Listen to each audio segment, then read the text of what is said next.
Windblume, Windblume, Windblume, Windblume, Windblume, Windblume, Windblume. Hey, I didn't notice you guys here, but welcome to another live commentary here on my channel.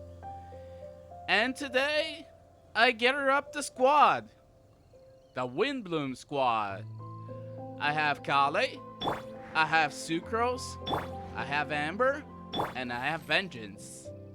So, now it's time for the adventures of the Windblume Festival. And nothing better than my girl Kale, our daughter, the Genshin fan's daughter, after we all see what happened in the manga, to guide us throughout the Windblume Festival. And we're here on the doors of Mondstadt to start off this chain of quests that precedes the Windblume Festival. Hey there, Catherine! Hey, Catherine. Good day, you two. It's nice to see you here at this festive time. Nice to see you too. How's it going? So, got any jobs for us? Anyone that involves Mora or maybe some EXP books? I'm afraid I'd struggle to find you any commissions in the near future. Why? With the arrival of the Windblume Festival, the only task most Mondstadters are busy with is preparing gifts for their loved ones. But it's customary to do this oneself without assistance. Oh, it's Windblume season. Oh, if I remember, like 21 patches ago. No. 10 or 11 patches ago. 21. I don't know exactly.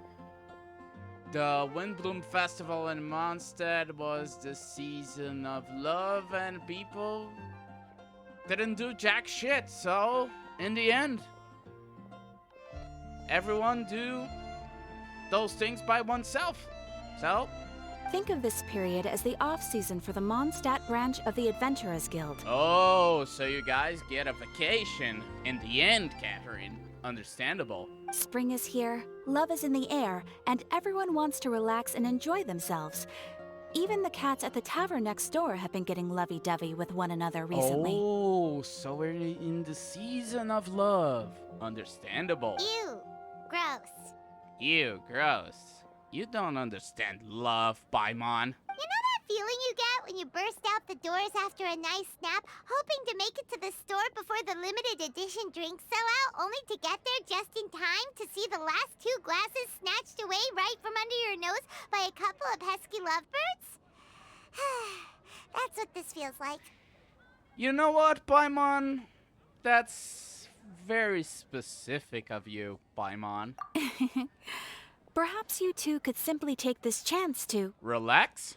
Traveler, Paimon, thank goodness I found you. There's something I need your help with.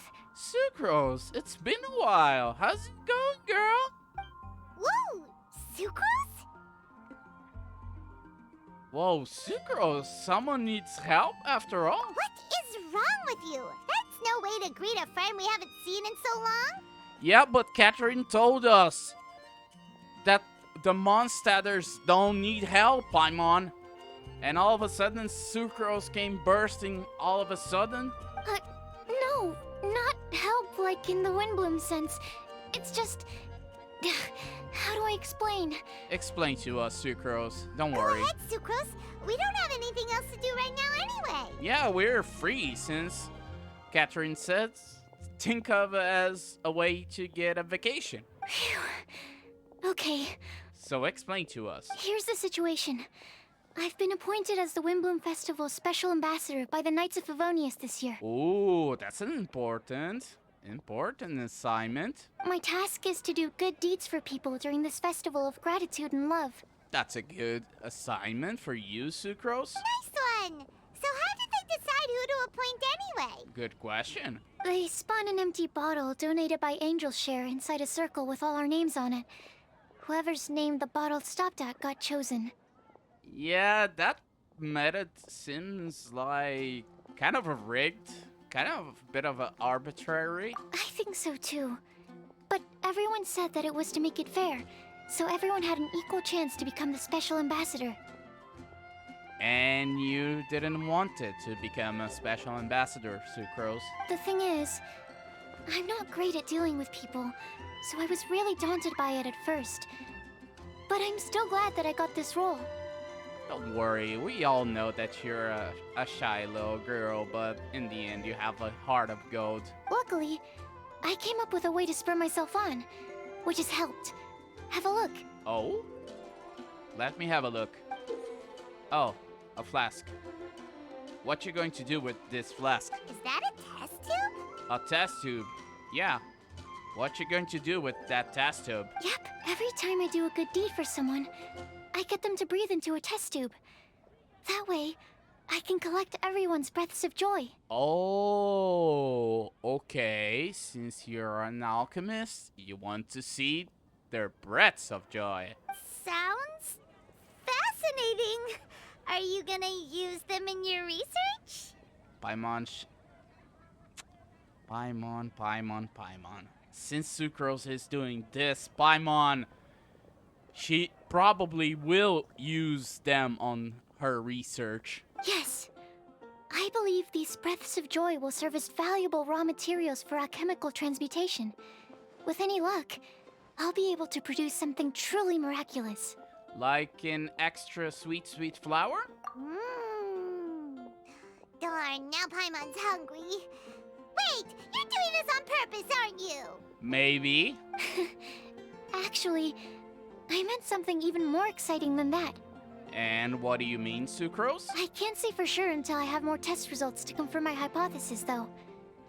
Alchemists mustn't make claims they can't live up to. Okay. I'm digging it. Continue on. Anyway, I'm still missing one final breath of joy. Get from Paimon. Give her some food and voila. Oh, is that all you need help with?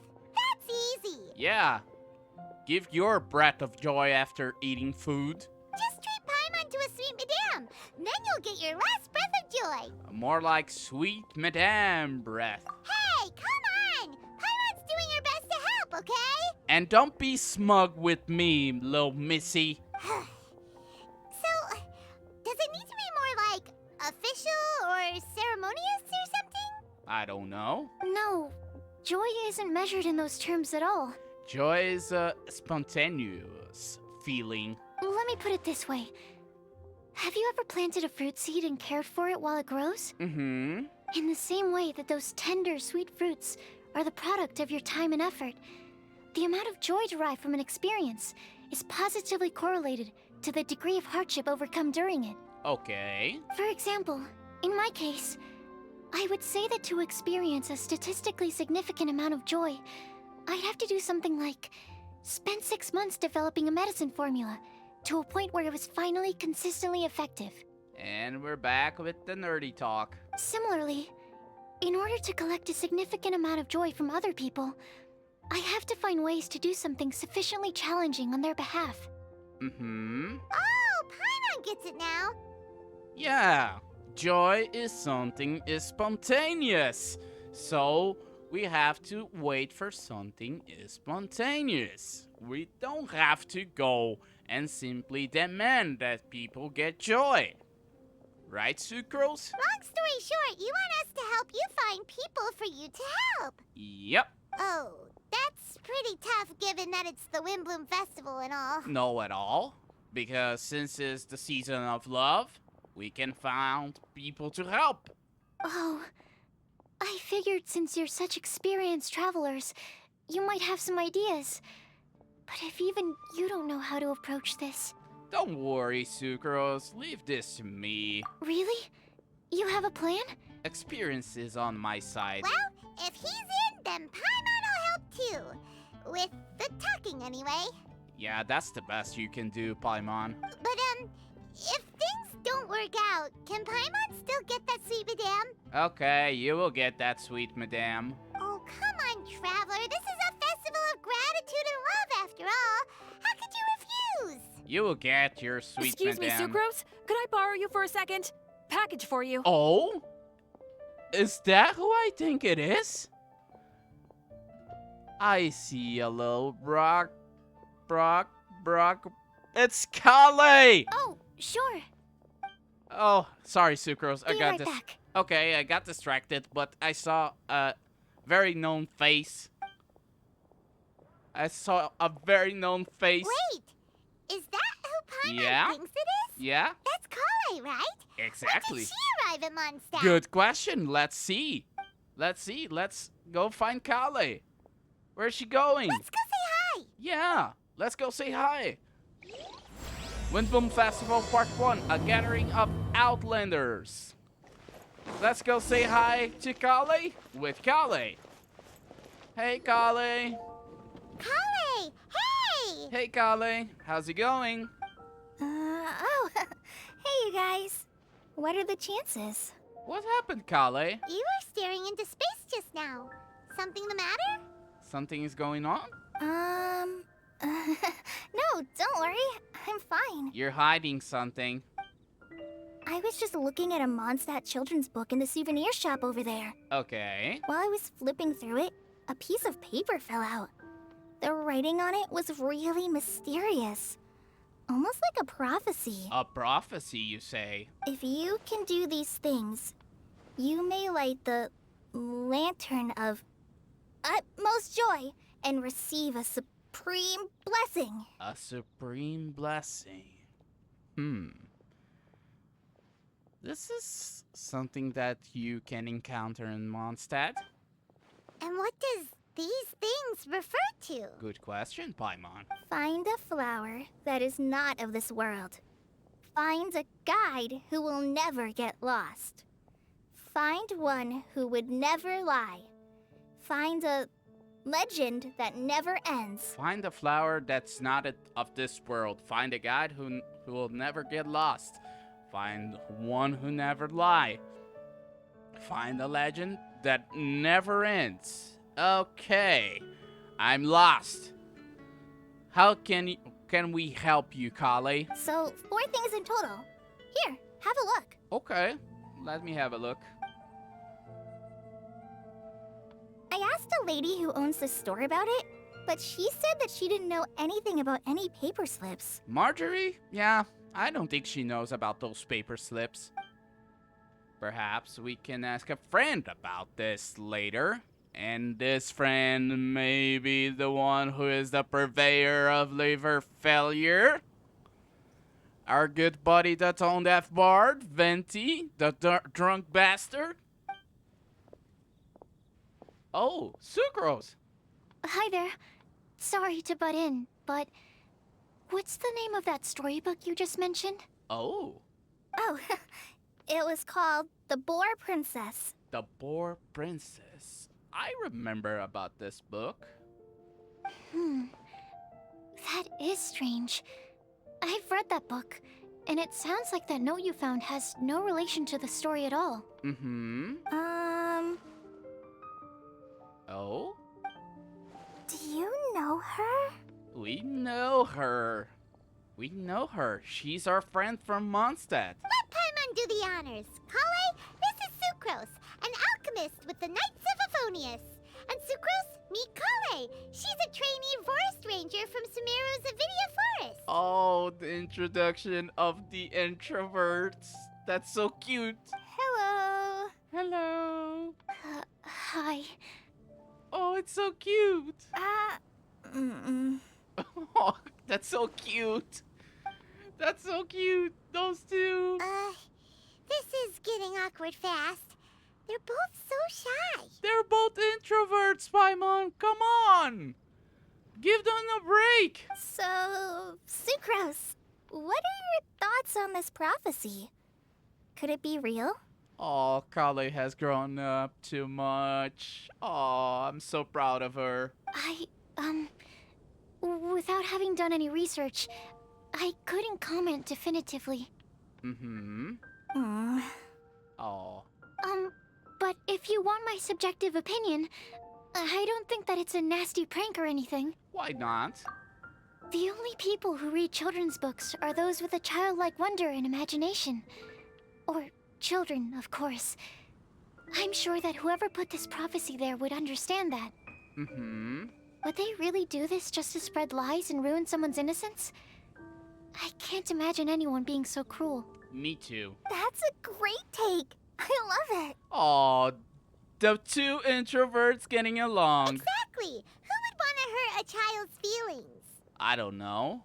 Maybe a nasty prankster? Okay, so what do you think the blessing is, Sucrose? Sucrose? If I had to guess, maybe a fairy that can make people's wishes come true or something? Mm-hmm. I haven't read many fairy tales, so this is pure speculation. With no other information on hand or prior research to compare against, I'm afraid it might not even be worth considering. Okay. Wow, Oh, Kale is surprised. Why? her guesswork is really good though. I want to pick her brain some more. What? Why you want to pick her brains more, Kale? But will she find it annoying if I keep asking her questions? I don't know. Try it. We've only just met after all. What's the best thing to say to someone you're meeting for the first time? Would you like to get the Lantern of Utmost Joy? Well, yes. I mean, if possible. Okay. Then, what would you wish for, Kale? What would you wish for, Kale? I'd wish for a better personality. Now, you have a great personality. Don't misjudge yourself too much, Kale. Uh-huh. Huh? Don't misjudge yourself like this, Kale. You can't waste it on that. You've got a great personality already. I agree with Paimon. That's very kind of you. But if you know me like I do, No, you just need a little bit of more trust, a little more confidence. Kale! Amber! I know that voice. It's Amber! She come running! Yay! Kale! Whew. They're reunited! You made good time, huh? You're way earlier than I expected. It's good to see you, Amber. I spotted your green hair way off in the distance. Good thing my eyes are sharp, or I'd have missed you. Mm-hmm. Amber, have you been doing well? Did you finish all the pita pockets I brought you last time? Oh, you brought Hot Pockets for Amber. You bet. They're getting yummier each time you make them. Huh? Wait, remind Paimon, have you been to Mondstadt before? This is a manga check, Paimon. Mm-hmm. Oh. A long time ago, I had a lot of help from a lot of people here in Mondstadt. This is a manga check. So ever since my Alizar got better, I've been looking out for an opportunity to come back to Mondstadt and tell them all the news that I've been cured. That's great, Kale. Thanks. If it's okay with everyone, why don't I take Kale for a walk around town? I'd like to show her some of the places she didn't get to see last time. Ooh. You want to go with Kale? Of course. Fine by me. It's not fine by me. We want to help Kale. Sure, go right ahead. Yeah, but we want to help Kale. What? Sorry, Amber. Oh, she's standing up? I agreed to meet my traveling companions by the city gate in a few minutes, so I can't go with you just yet. Mm-hmm. Oh, that's all right. Oh. In that case, you guys go rest up, and I'll go see Master Jean to ask for some time off. Oh, knowing Jean, she won't give you time off. Sorry, Amber. Oh, okay. Traveler Sucrose, could you look after Kale for now? Of course. Of course, Amber. Don't worry. I'll come get her later and take her out. There's still a whole bunch of people I need to introduce her to. Oh, she's going to be overwhelmed. Sure, no problem. You can count on us. Awesome. See you later then. Bye, Amber. She's going to be overwhelmed. Poor baby. Oh, she's feeling bad. You alright there, Kale? You You look kinda disappointed. She looks kind of disappointed indeed. I'm sorry. What? I'm just feeling a little shy today. Don't worry about me. Don't worry. Don't worry, Kali. Just be yourself, and we continue this adventure. See? Even Sucrose. It identifies with you. Amber wants to introduce me to more of her friends. Am I gonna be able to cope? She's going to be overwhelmed. I've only met Sucrose so far, and I'm already struggling to make conversation. Inner introvert thinking. I wish I had a little more self-confidence. Then I'd find it much easier to make friends with people. Just be yourself, Kale. It's nearly time! Let's go to the gate and see if they've arrived. Okay. Is that who I think it is? Let's go, Kale. You be you. Don't try to change yourself just because of Amber. Oh? Yeah, here they are. Sino, my man. Why is this humble windmill such a great view? Good question, my man. I mean, it's understandable. Because it is the true Great Vayu Viastra? Viastra? You're starting with the jokes early, Sino. Oh, come on. Don't tell me you don't get it. Of course he didn't get it. View, Vayu, and also Mahamatra, Vayu Viastra? No? No, he didn't get it. It's okay, Sino. The ones who understand your jokes are few, but we gather to salute you, my man. Kainari, Sino, over here! Fox Beto, Sino, what's up? Whew, am I glad to see you.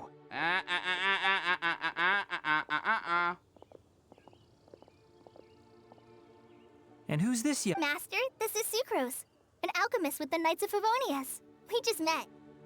Hello, Fox Beto. Sucrose, this is my teacher Tainari.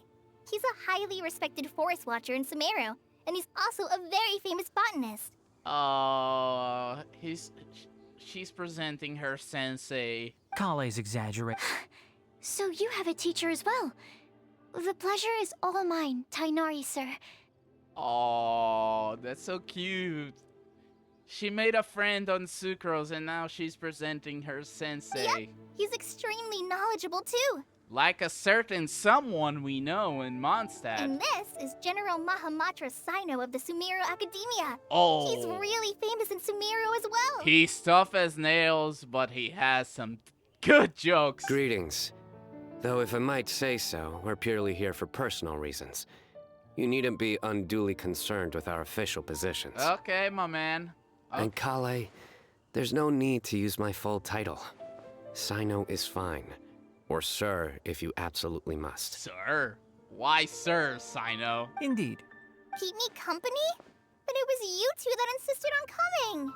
Yeah, Kale's dad's. Kale is very important to us. Oh. We felt obliged to ensure her safety on the long, treacherous journey to Mondstadt. Yeah, they're being her dads. But I've been here on my own loads of times before. Oh, look at Kale. The innocence of Kale. She wanted to be by herself here, but her dads insisted on coming. Oh, that's so cute. What about your work, though? What if something bad happens while the General Mahamatra's away? Yes, I know. Who you delegate your job? There should be no issues. I have left my duties in the hands of my subordinates, and two especially reliable helpers. Oh, you mean Alhaitham and Kave? No. Reliable helpers. Dia and Candace. So you let your job in the hand of two reliable helpers. My man Sino knows how to do it. Dia the flame main and Candace the protector of our village. Oh, Sucrose. What were you saying about you having a teacher as well? Yeah, he's a very known teacher in Mondstadt. I was just going to mention that I think we're in a somewhat similar situation. I'm an assistant to Mr. Albedo, Mondstadt's genius alchemist. Yeah, where's Albedo? Oh, please, Sucrose. Oh, Genius is an unnecessary epithet. oh, It will serve only to leave an exaggerated impression of me in the minds of our guests. what's up, Alfredo? My man. Mr. Albedo, but it is an objective truth. It is a truth, indeed. Alfredo is a genius. Hey, Albedo's here too! Great! The more the merrier! Good to see you, Albedo. Long time no see. Everyone introduces themselves and exchanges pleasantries. So tell me, Sucrose. Wait! Oh, we're going to with the nerdy Can talk. we hold off on the nerdy topic for now? Paimon doesn't want to be left out. Me too. Oh, as it happens, I've studied the calla lily in quite some detail before, with it being a species native to Mondstadt. Oh, here we go. I wrote a whole report on my findings. If you're interested, Mr. Tainari, sir, I can go get it for you. Okay, we're in the nerdy talk. Oh, Sino gave my reaction to this. We're supposed to be here on vacation, and you're already thinking about how to improve your herbal medicines? Also, I thought we'd agreed to take on new identities for this trip. I agree, Sino. What new identities? What kind of a new identities, by the way? Mine was Adventurer Sino, skilled desert explorer. Tainari's was technological consultant to the treasure hoarders. And Kale's was traveling musician. Adventurer Sino, skilled desert explorer, technological consultant to the treasure hoarders, and traveling musician. And you find that sort of a roleplay fun, Sino? Very much so. And you say with a serious face. That's why you're my man. I do wish what Philanimo mushrooms lack in texture. Blah, blah, They blah, make- blah. Blah, blah, blah, blah, blah, blah, blah. Are you contemplating using some compounds from the calla lily as active ingredients in a targeted antidote? Possibly. Yes, I gathered a few Blah, on the blah, way blah, here. blah, blah, blah, Okay, blah. I got it. Okay. But as much as I don't wish to be a wet blanket, Why, Sucrose? Why you don't want to be a wet blanket? it takes a huge amount of experimental data to conclusively prove how different drugs interact. Estimating the total development time would be very difficult. Why? Add in the time for procurement and delivery of essential materials, and I'm not sure if we could complete development before you need to return. And why Albedo all of a sudden is drawing with his chalk? Oh? He said, We're ready. Then please, allow me to help. Oh? Why are you going to help, Albedo?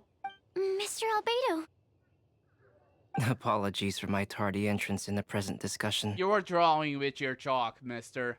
I understand you're looking to make an antidote for poisonous fungi, correct? Yeah? If you happen to have some samples with you, or relevant documentation on hand, perhaps you might give me the chance to review them later. Albedo with Foxbedo. Okay. But before that, I invite the three of you to look at this. Oh? Accommodations, one of Mr. Gott's other properties. Priority, the Adventurers Guild reception area. Backup plan to be confirmed. Food. Group meals on the first day, following which all are free to make their own arrangements amidst the city's various restaurants and taverns.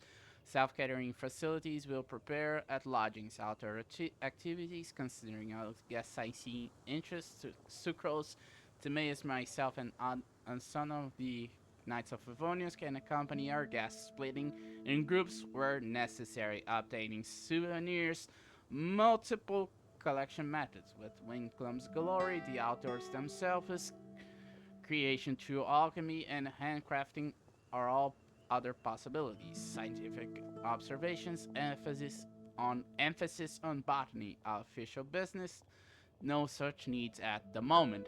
Albedo did all of this with his chalk? Food and lodging arrangements? Yeah, I'm surprised. Were you quietly writing this up the whole time? Paimon didn't even notice. That's Albedo for you. Impressive multitasking, my man. Hardly. Oh, Rather, I should apologize for interrupting a serious discussion between trained professionals, especially after they've traveled so far to be here, when I myself am neither an adventurer, nor a technological consultant, nor a musician? My man, you are genius. You are Michelangelo. You are, I don't know, Einstein from Mondstadt. Don't worry. Nevertheless, I would encourage you to have a knowledgeable local arrange your detailed itinerary while you're in Mondstadt. Mm-hmm. Take a look. And should you find anything here to be objectionable, it can easily be adjusted. Mm-hmm. This is too kind of Ah, you. blah, blah. Great! Even Paimon feels like tagging along for the food and board. What do you three think? Wait! Doesn't Paimon's opinion matter anymore? Paimon's technically a guest in Mondstadt too, you know. Paimon, you are the assistant to the honorary knight of the Knights of Favonius, so guest in Mondstadt, Very comprehensive. The adventurer, technological consultant, and musician all approve. Thank you.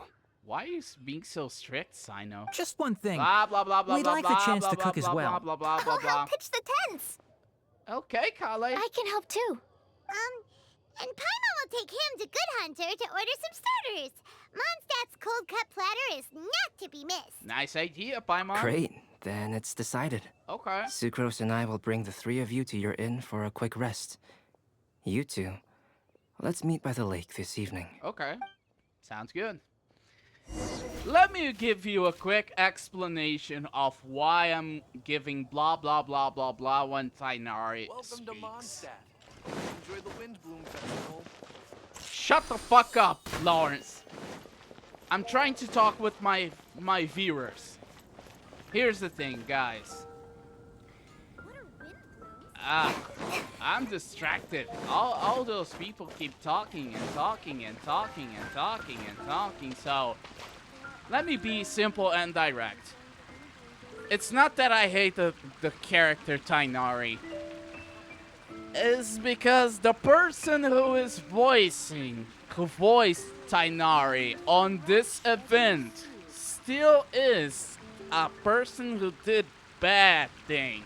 So instead of depriving you guys of an English dub, I'd rather cut Tainari's talks, and I'm so sorry, by the way, but I have to do it. Then present you with Japanese Tainari. I'm truly sorry, but what the old voice actor for Tainari did is unforgivable. And in this channel, I won't allow Tainari to be presented by that person. Well, thank you for coming for my TED Talk, and now we're going to Sarah to talk with her. Hey, Sarah, can we have a cold cut platter to go? Yeah? Sure, coming right up. Oh, great. Would you like anything else? Do we, want anything else? If we must, one sweet madame, I guess, since Paimon is with starry eyes. Yay! So you do remember after all! You're just the best! I hope to God, I hope to all of the gods, the Archons, that you don't go away from me or turn your back from me. You little fairy imp without social interactions. I'm being good to you because you were good to me on Caribert. So, please, don't turn your back against me. There will be consequences if this happens. Okay? Paimon will give you the sweet flower from that sweet madame as a Windblume. Okay, so just don't ruin your appetite for later, okay? No need to worry about that. Paimon can make room for good food. Okay. All right, just a moment. In time it takes Sarah to pack up. That was great. You've eaten your share, boo-boo. If that was a Windblume treat, then Paimon wishes it could be the Windblume Festival every day. Okay, so you're full. let's go get the cold cut bladder and head over to the camping site. Remember guys, this is only part 1. We're going throughout all the parts in one go. And the mini games differently this year. I won't record them because I know that I will suck. So instead of making you guys see me rage, I'd rather not do this. All right, looks like we're all here. We're not late, are we? Not at all. We just came early to set everything up, since we happen to be free today. Oh, you're free today? Kale put up the tent so quickly, Oh, but it's a still summer managed to tie tent. very sturdy knots. You can really tell that she's a professional. See? I didn't do much apart from passing materials around. You guys help each other. Thanks. See, Kale? You don't have to change. It's all thanks to Master and Sino. They taught me everything I know. Oh, the dads are so proud of Kale. What can I say? For a skilled adventurer, this is just another day on the job. Why you so serious? Are you blah, quite blah, finished? blah. Sorry. Nothing against Tainari. It's against the VA. So, we shall continue. Everyone brings out their food and starts cooking. After a delicious feast, everyone sits around the campfire. That sunshine sprat Blah, was... blah. That's correct. Any further deductions? Oh? Let me Blah, blah, think. blah. As far as edible Blah, blah, Mondstadt blah, plant blah, blah, species blah, are blah, blah, concerned. blah.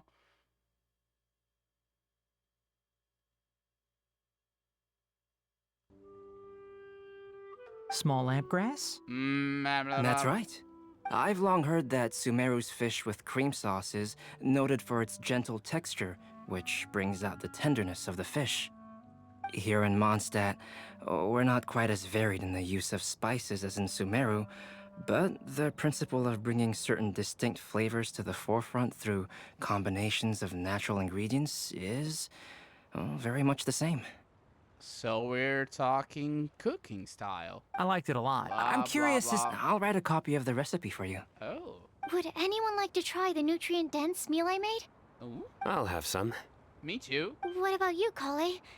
It doesn't look like you've eaten very much. Is your appetite low at the moment? She had 2 flasks. One blue, another green. No. I just don't eat a lot normally. Oh, she's shy. What happened, Sucrose? Sorry. I didn't mean to make things awkward. Why you think you did make things awkward? Tainari. While we were on the road, we spotted something white, walking on 2 legs. Was that Paimon? What? Which day was this? What? Just after passing through Stonegate. What? Sino, are you sure your eyes were working that day? Or maybe your head was blocking your vision?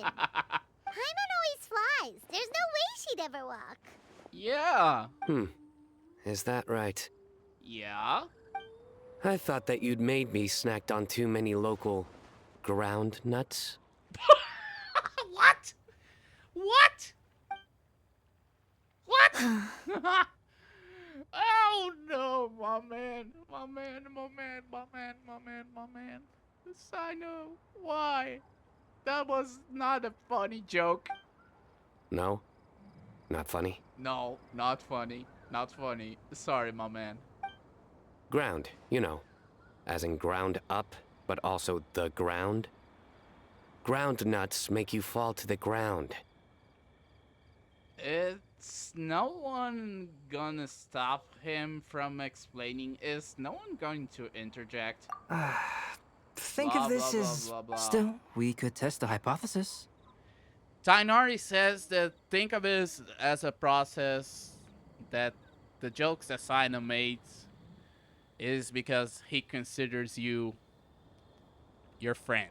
What hypothesis? Oh, what kind of hypothesis? That plant species indigenous to Mondstadt may have an effect on the motor functions of flying lifeforms. What? Hey! Paimon's not your test subject! You almost were, Boo Boo. back there on Dragonspine. Anyway, by your logic, wouldn't that mean that eating, say, Zaytun peaches, that would make a sick Paimon peachy in no time or something? Or that eating enough lavender melons would have no effect. Hey, not you two. I think the Traveler and Paimon's conversations are more entertaining than Sino's jokes. Oh. I see. You must have been keeping quiet about this grievance for Oh, that quite is some time angry. now. That is You angry. seem much cheerier now that you're here in Mondstadt, Sino. Actually, it feels like you're a completely different person. Yeah, a completely different person. That's because I'm Sino the Adventurer. Sino the Adventurer. That's not funny. It is funny. It's not? It is. It is funny. Don't make my faces devise you, my man. In fairness, Blah, blah, you blah, only blah, saw him blah, in his blah, work blah, mode blah, while you blah, were in blah, blah, blah, Sumeru. blah, blah, blah, blah. He's actually like this most of the Yep, it's true. Sometimes when he's eating, he'll grumble about how the bowl is too shallow for the amount of food it contains and other random stuff like that. Oh. I understand. Then allow me to reintroduce myself. Before, you knew me as General Mahamatra Sino. Now, please see me as Sino the Adventurer. Oh. Yeah, so that's another thing he does. He'll keep repeating something. So you have two different mental states? Almost like different phases of matter. Interesting. I want to learn to do that too. I think in your case, the two states we would end up with would be highly conscientious sucrose and stupefied sucrose. Stupefied? Why, Albedo? Oh, by the way, was there any reason in particular that you chose Mondstadt as your destination on this occasion? Oh? Oh, well, Lisa once told me that the Windblume Festival is one of Mondstadt's biggest events of the year. That's an event check. The Spring Bloom event in Sumeru. I wanted to take this opportunity to give everyone a Windblume as a token of my heartfelt gratitude for everything they've done to look after me. Okay. Plus, it was a good chance for Kale Lily. Kale Lily. Oh no. What? Kale Lily. One of Sino's. Kale's Windbloom. Maybe she should call it a Kale Lily. It sounds very Mondstadt. Look at the music that's playing. There's also cauliflower, which would technically make Cauliflower. more sense. But somehow, it doesn't sound as nice. That's Sino for you, ladies and gentlemen. moving swift. He just completely ignored the joke and carried on the conversation. Guess sometimes that's the only way forward. You know that Sino is listening. Sumeru's been. I don't get many opportunities to take a vacation, and this was a chance to join. Tainari fans. How about you, Sino? I came to ensure Kale's safety. Oh, you came to ensure justice. That's just an excuse. Plain and simple. You came to be one of Kale's dads. Also, there's the matter of a Genius Invocation TCG custom Oh made yeah, callback. Yugi. Aha! So you did have an ulterior motive. The TCG is in his blood. Have you all played Genius Invocation TCG before? I have. And that is why I am proud to call you my friend. Oh, thank you, Sino. You're my man too. High five, high five, high five. When I first began contemplating getting a new card back, I asked around before eventually deciding to ask the legendary Mr. Calx for guidance. Legendary Mr. Cox. A friend of mine, Sawada, whom I played cards with on occasion, had been to Inazuma for the Irodori Festival. Oh? He told me that Calx was a Mondstatter, so I should try my luck there. Calx? Isn't that... That's Albedo's art name. You mean, he's a friend of yours? Yep. I see. So, you came to Mondstadt in search of Calx. Yeah? You're going to review for him, Albedo? No, that is inaccurate. I came here principally to protect Kale. And you came to search for Calx. You most certainly did Blah, not. blah. Not only me, Same applies to you too, doesn't it? Sorry, Tanari fans. If my writer friend were here now, I'm sure he would describe this curious coincidence as having the makings of a good story. It's always a pleasure to meet a fan.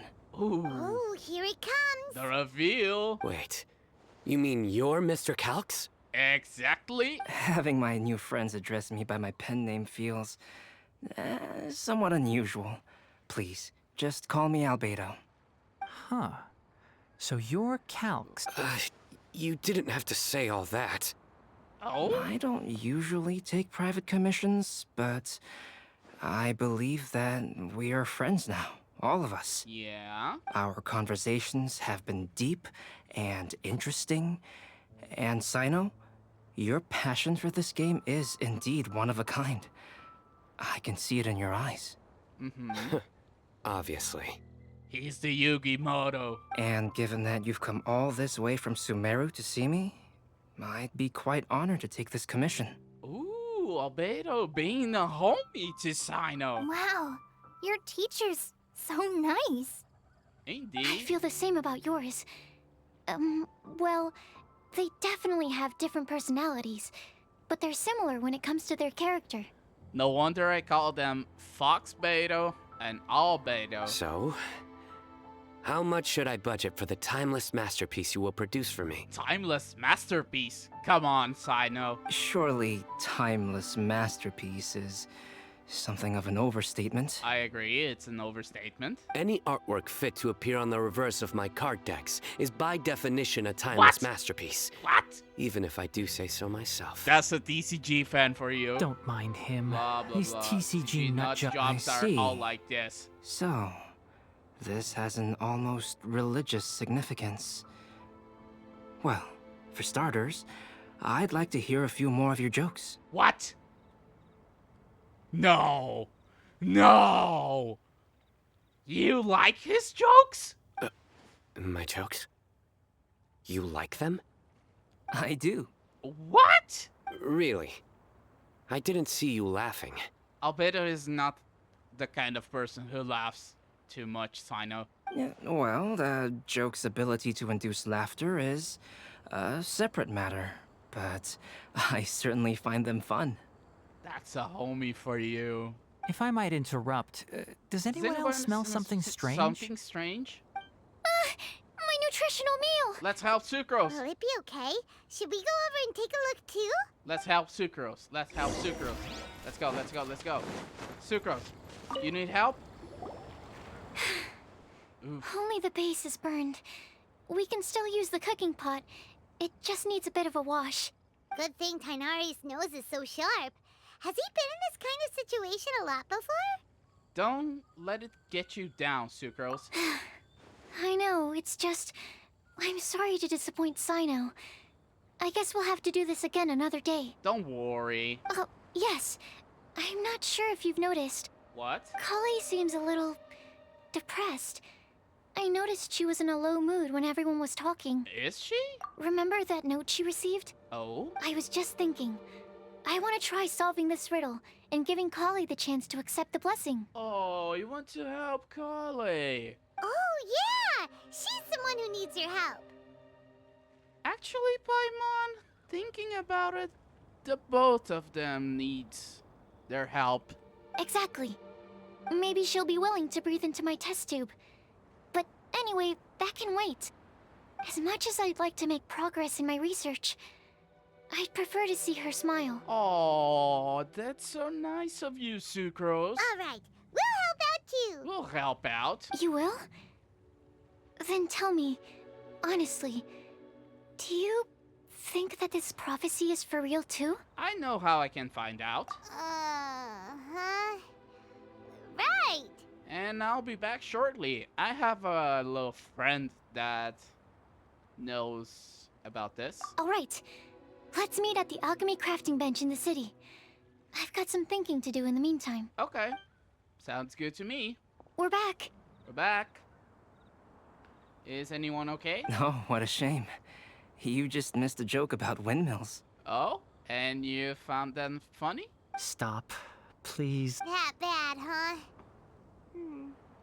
Well, now Paimon really wants to hear it for some reason. Why, to piss off Tainari? Didn't you say you that want to see the Dragon of the East at some point? When are you going? Tomorrow morning. Tomorrow morning. And you? What are your plans? What are your plans, Tainari? I'll go into the To mountains to have a stroll and and collect a few some plants and plant samples. Perhaps I could join you? Oh. I'll be looking for inspiration for these card back illustrations. Oh, Fox Beto and Albedo tagging up? Found you! Oh, Amber and Vengeance! I knew I was onto something as soon as I saw the fire. Oh, Wow, you have really sharp eyes. she has hawk eyes. That's an outrider for you. That's an outrider, I agree. Uh-oh. Did we break the fire safety rules or something? And Eula came up to exact vengeance on us? Actually, you didn't.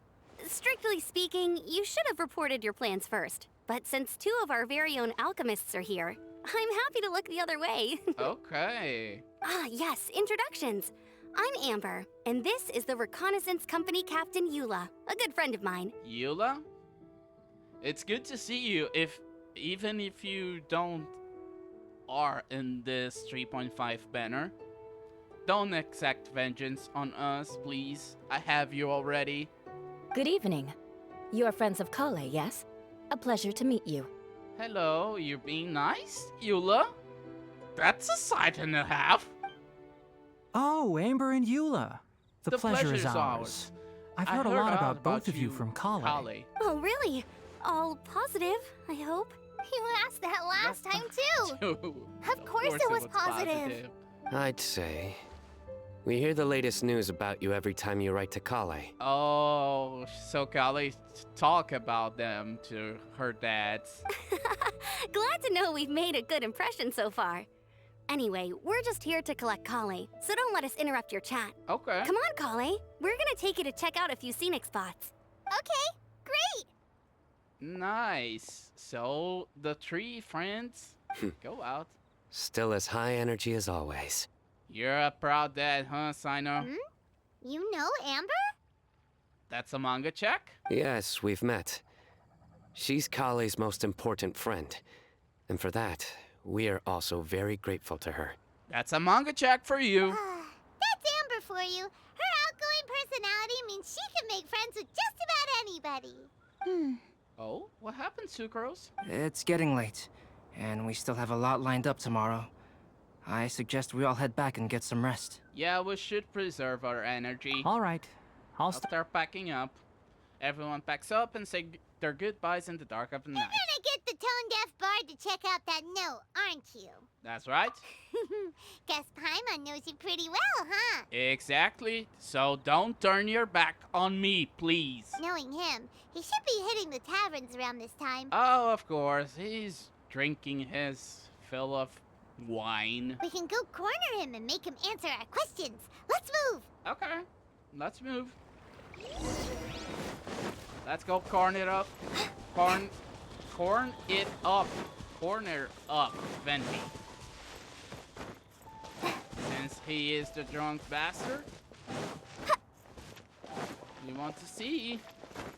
Venti, you have to help Kale. You have to help Kale. Oh, it's been a while. Oh, you're drinking as usual. Paimon called it. Tone-deaf bard drinking as usual. Yeah, that's a no-brainer. Put your drink down and get your game face on. We've got some important questions for you, mister. We need your help, drunk bastard. Okay. You tell Venti about the mysterious prophecy. So, what do you make of it? Any thoughts? Aren't you forgetting something? It's the Windblume Festival right now. Oh. You can't just go around asking people for help so blatantly. You son of a bitch. Well, if you won't tell us the answer, could you at least tell us if this thing's worth a shot? Yeah. Sounds to me like you want a hint or two. And a blessing or two to boot. A fine answer. The person who wrote this prophecy is very powerful. If you manage to solve the riddle, good things are sure to happen. Okay. Also, I happen to know where this lantern is. And where is it? Once you've found the 4 things, I'll even write the location down for you. Isn't that generous of me? Really? Is that how we going, Venti? Whatever. We weren't expecting much from you anyway. What can we expect from Venti? You can get back to guzzling wine and blowing wind now. Yeah. Oh, woe is me. Paimon sees me as nothing more than a drunken wastrel. You are a drunken wastrel, Venti. There are actually a great many things that we bards are required to do. It just happens that enjoying life is the most important one. Yeah. Once this is over, would you like to join me for a drink? No. No, thank you, Venti. You know, a favor for a favor. What? No, thank you. We shall go talk with Sucrose right now. But Venti, as usual, had nothing to give us. But Sucrose, let's see. A flower that is not of this world. Not of this world. Into that? Sucrose! We've got some good news and some bad news. Which would you like to hear first? I normally like to start with the bad news. Let's have the bad news first, I guess. Sucrose and I were in sync. Huh? Really?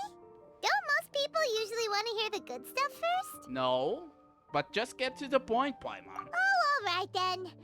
Basically, we went to Windrise to divine the breeze. Divine the breeze, you say, to find Venti. The wind said that the prophecy is real and that your idea is a really good one. Mm-hmm. That doesn't sound like bad news. So what's the real bad news then? Paimon ate the bad news. Paimon ate the bad news, really? Really?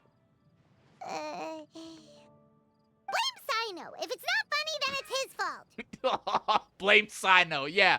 You make an unfunny joke and blame Sino. Really? It's fine.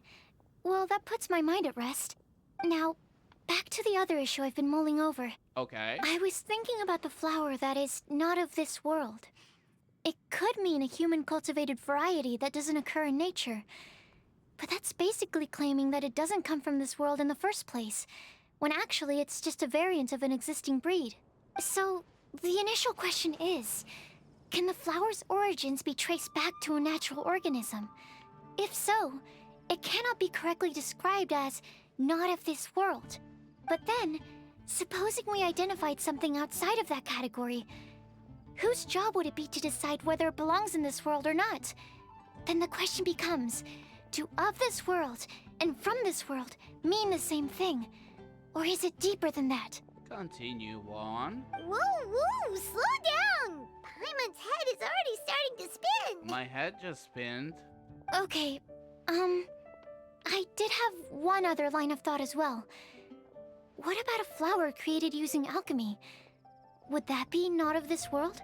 If by that you mean a flower from beyond this world, Albedo did make something like that once. Albedo may know the answer, but asking him right away would be like asking the teacher for the answers to your exam paper. I agree. It would render our search for the truth meaningless. I'd rather try and figure this out for myself. I agree with you, Sucrose. Could it be the Windblume? Maybe. Oh, now that you mention it, that's definitely a possibility. That's a good answer, Paimon. The Windblume doesn't refer to a specific flower. Everyone defines what it means for themselves. In which case, the Windblume doesn't exist in reality. This does seem like a promising direction. I've made a note. Okay, I better go read up on this. Yay! Paimon was actually useful this time! Guess we have that sweet madame to thank, huh? Yeah, and we're counting on you for the rest, I'll Paimon. need some time to prepare. Could we meet up here in, say, 2 days' time? Okay. Sure thing! In the meantime, we'll also think about the other 3 riddles in the prophecy. Let's meet the other people. Since we're really going for this now, shouldn't we say something to Kale about it? Should we told this about to Kale? I originally wanted to leave it as a surprise for her, and I also didn't want to get her hopes up over nothing. But you're right, Paimon. I'll need to be careful how I word it. But I'll try to find some time over the next couple days to mention it to her. Understood. All right.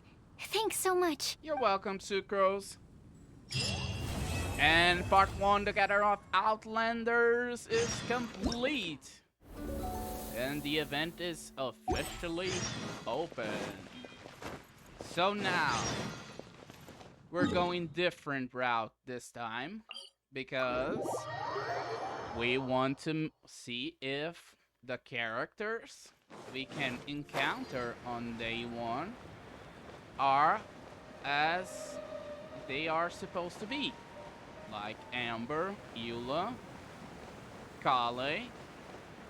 I remember to let me see, Falcon Coast. I'm here at Falcon Coast. Let me use Eula and her long legs. Oh, here they are. Here they are. We're nailing. We're nailing. That's good. That's good. That's very good.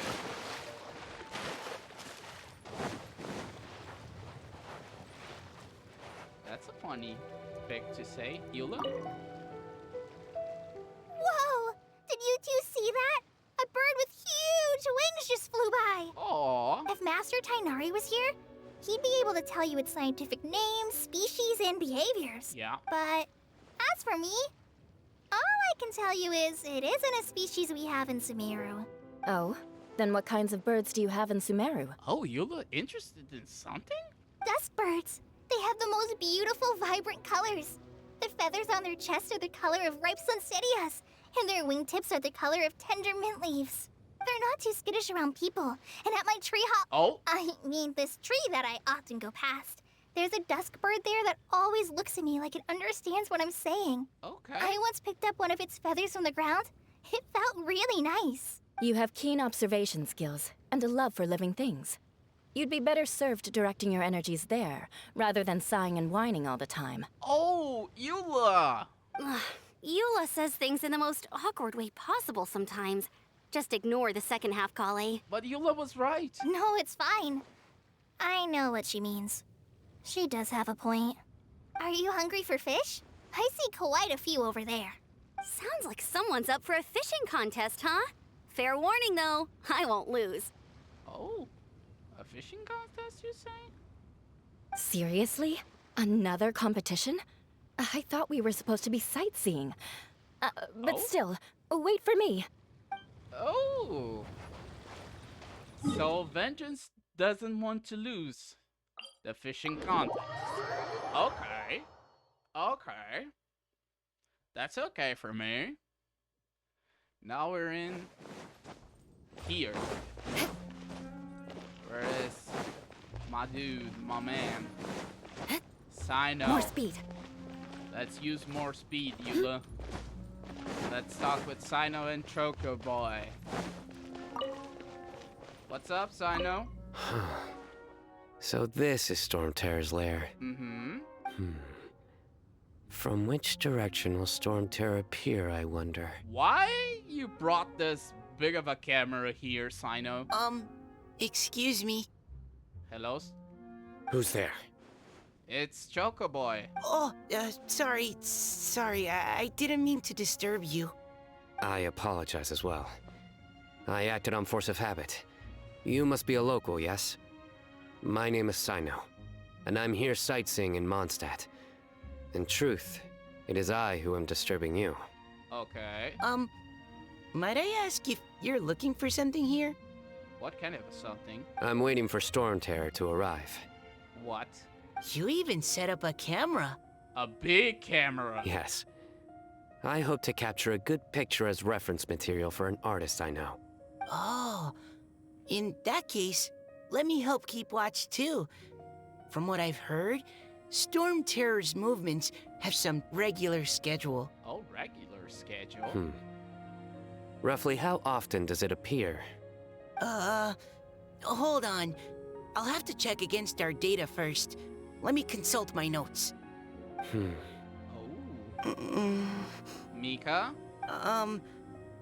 Mr. Sino, sir, are you going to stand there staring into the sky the entire time? That's his motto, Mr. Mika. Don't worry, I'm quite strong. My neck can take it. Yeah. No, I mean, you should sit down. I brought a blanket. Here, you can borrow it. I'll be alright. Oh, okay. Well, weird. Now I'm staring up into the sky too. Why are you doing this, Choco Boy? Okay. 2 down. Now we need the Betos. Fox Beto and Albedo.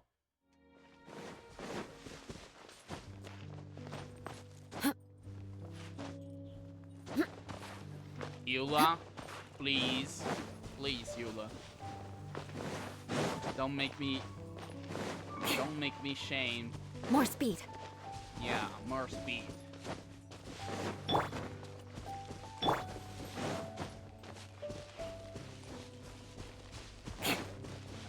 Let's go. More Where speed. are those two? Those two.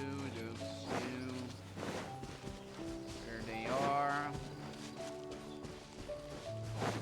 Oh, I almost fell. There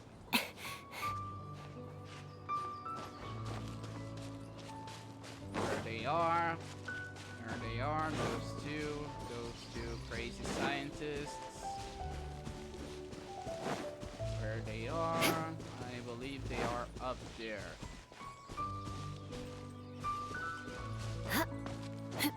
Let's go over here.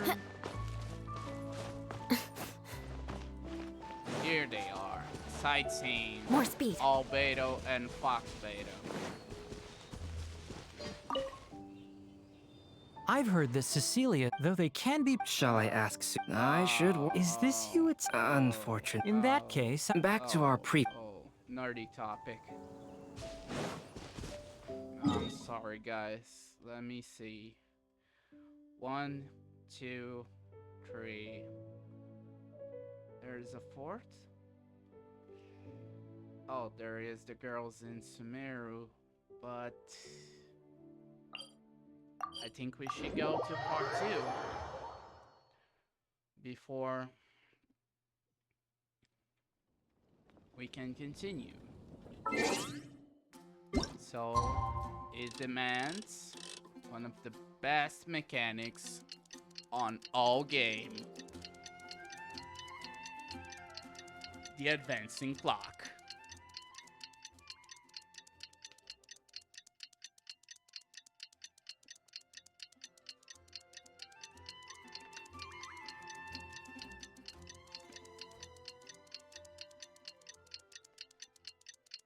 Tick tock, tick tock, tick tock, tick tock. Here we go. Today's the day. Let's go meet up with Sucrose. Exactly. Where's Sucrose? Here she is. To do away with all the soup. Sucrose, we're here. Hey, Sucrose. Did you find any answers? Oh, Traveler, Paimon. I only just arrived myself, so I'm still getting ready. Okay. And Kale just passed by a moment ago. She said she had some things to sort out at the inn where she's staying, but she'll meet up with us when she's done. That's good. Apparently, Tainari and Sino both went out, but she stayed behind because she wanted to help us. Oh, that's great. How's the progress in your end? Not too bad. After reviewing it again with fresh eyes, I came up with a new theory which seems to hold some water. I'll attempt to explain it as simply as I can. Okay. I believe that each of the 4 things in the prophecy refers to a different field of knowledge. So, in a way, the prophecy is a test of the reader's intelligence. Mm-hmm. But it's unlikely for any one person to have expertise in all these different areas. So I suggest that we seek out one expert from each and get their opinion. One expert of each. Also, in 2 out of the 4 areas, the prophecy seems to want us to find specific people. It may even turn out that the people themselves are the answers. Mm-hmm. So it sounds like we should put our heads together and list out the people who can help us. Exactly. I think we can go through each riddle in turn and generate 4 groups of names to match the 4 questions. That makes sense. Alright, then let's start from group 1. The first riddle was, a flower that is not of this world. A flower that is not from this world. Personally, I would still go with Albedo for this one. Alchemy is the most likely to have to do with otherworldly things, and he is by far the leading expert in this regard. And you can count him as an expert too, you know? Exactly! You're the creator of the Tetratanic sweet flower. Who knows? Maybe that's the flower we're looking for. Nah. Huh? You really think so? Maybe yes, but maybe don't. Let's continue on. Oh, but what about Tainari? He's a forest watcher and knows all about plants. If it's a flower we're looking for, maybe he's the man for the job. Mm-hmm. All right, I'll add him to the list as well. On to Group 2. This subject is a guide who will never get lost. Paimon? That's kind of abstract. Does it just mean someone who never loses their way? Wait, but they have to be able to guide others too. So it's not quite as simple as that. Perhaps an astrologer, then? Oh, you mean Mona? Yeah, she definitely counts. Oh, so we will meet Mona? Mona. Yes, she certainly seems very confident. And she can use her astrology to guide people. Yeah. Would Bennett count? Why him? Well, his luck's so bad that as long as you go in the opposite direction from him, you'll always be going the right way, right? Thinking of this way, I think you're right, Paimon. I see. I suppose I can't argue with that logic. Me neither. Add him to the list. Finding everyone won't take long, so one extra person won't hurt. I know. Would Outrider Amber be a valid candidate for this category as well? Why Amber? Yeah, she would! She's got a great sense of direction after all. Yeah. As a matter of fact, when the Traveler and Paimon first came to Mondstadt, she was Yeah, actually the one who gave us directions. Exactly. Stupid of me. Why Amber? She's the one with hawk eyes. She's the one who give directions to the Knights of Favonius. Of course, Amber. Yes, she's certainly a good guide. An excellent guide. Is there anyone else? Good question. Let me think. Yes, I believe there may be one more. Who? Albedo once made a set of equipment for Mika from the reconnaissance company. He's their surveyor and an exceptional pathfinder. Chocoboy? He's even instructed others in the discipline of surveying before. So, in my view, he's highly unlikely to lose his way and would be very good at helping others find theirs. If he's this way and he works with Eula, Sucrose, you have a point. Cool! Another one for our list. Yep. Wait, Kale should have been here by now. Wonder what's taking her so long. Sorry, could we continue our chat somewhere else? Fine by me. Where you want to go? Oh, you want to go see how she's doing, right? Yep. Sure. Let's all go. Let's all go. Don't worry. Windblume Festival Part 2, A Riddle of Mr. Krauts. Let's go talk with Kale and see how she's going. Let's use the Kale to talk with Kale. Ha ha ha ha ha. Kale talks with Kale. Hi, Kale. Hope we're not intruding or anything. Is everything okay? Is anything okay, Boo Boo? Sucrose! I was preparing some stuff. What kind of stuff, Kale? Is it time already? Oh no, I'm sorry. No, you don't need to be sorry, Kale. Kale seems to be wrapping gifts, and now she's frantically trying to hide it. I wonder who they are for. Don't worry. The Traveler and I only just met up. We were just worried that you might get lost along the way, so we thought that we'd come get you. Exactly. Thank you. I'm ready to join you now. How's that thing going? We're making some progress. Sucrose tells Kale about the four riddles and the results. So let's pick up where we left off. Okay. Next up is the third line. One who would never lie. Anyone spring to mind? D-Look? You really think so? Seems like it would be pretty difficult for someone in his position to avoid having to lie. I have my doubts towards D-Look. His secret alter ego, the Dark Knight hero, he must have to deny if anyone asks. In that sense, he has a complicated relationship with the truth. Then what about Kaya? He's the cavalry captain and a rather popular figure, but But... You think there's something fishy about him too, huh? Yeah. Yeah, he's definitely a sneaky one. Bet he lies all the time. I think Kaya... not the reason that he lies too many times. I think he's crafty one. I can't help but agree with you there. There's the tone-deaf bard. But on second thought, he wouldn't qualify either. Yeah. He talks way too much nonsense. Is there anyone else we're missing? Lisa? Acting Grandmaster Jean? She has a good name in that regard.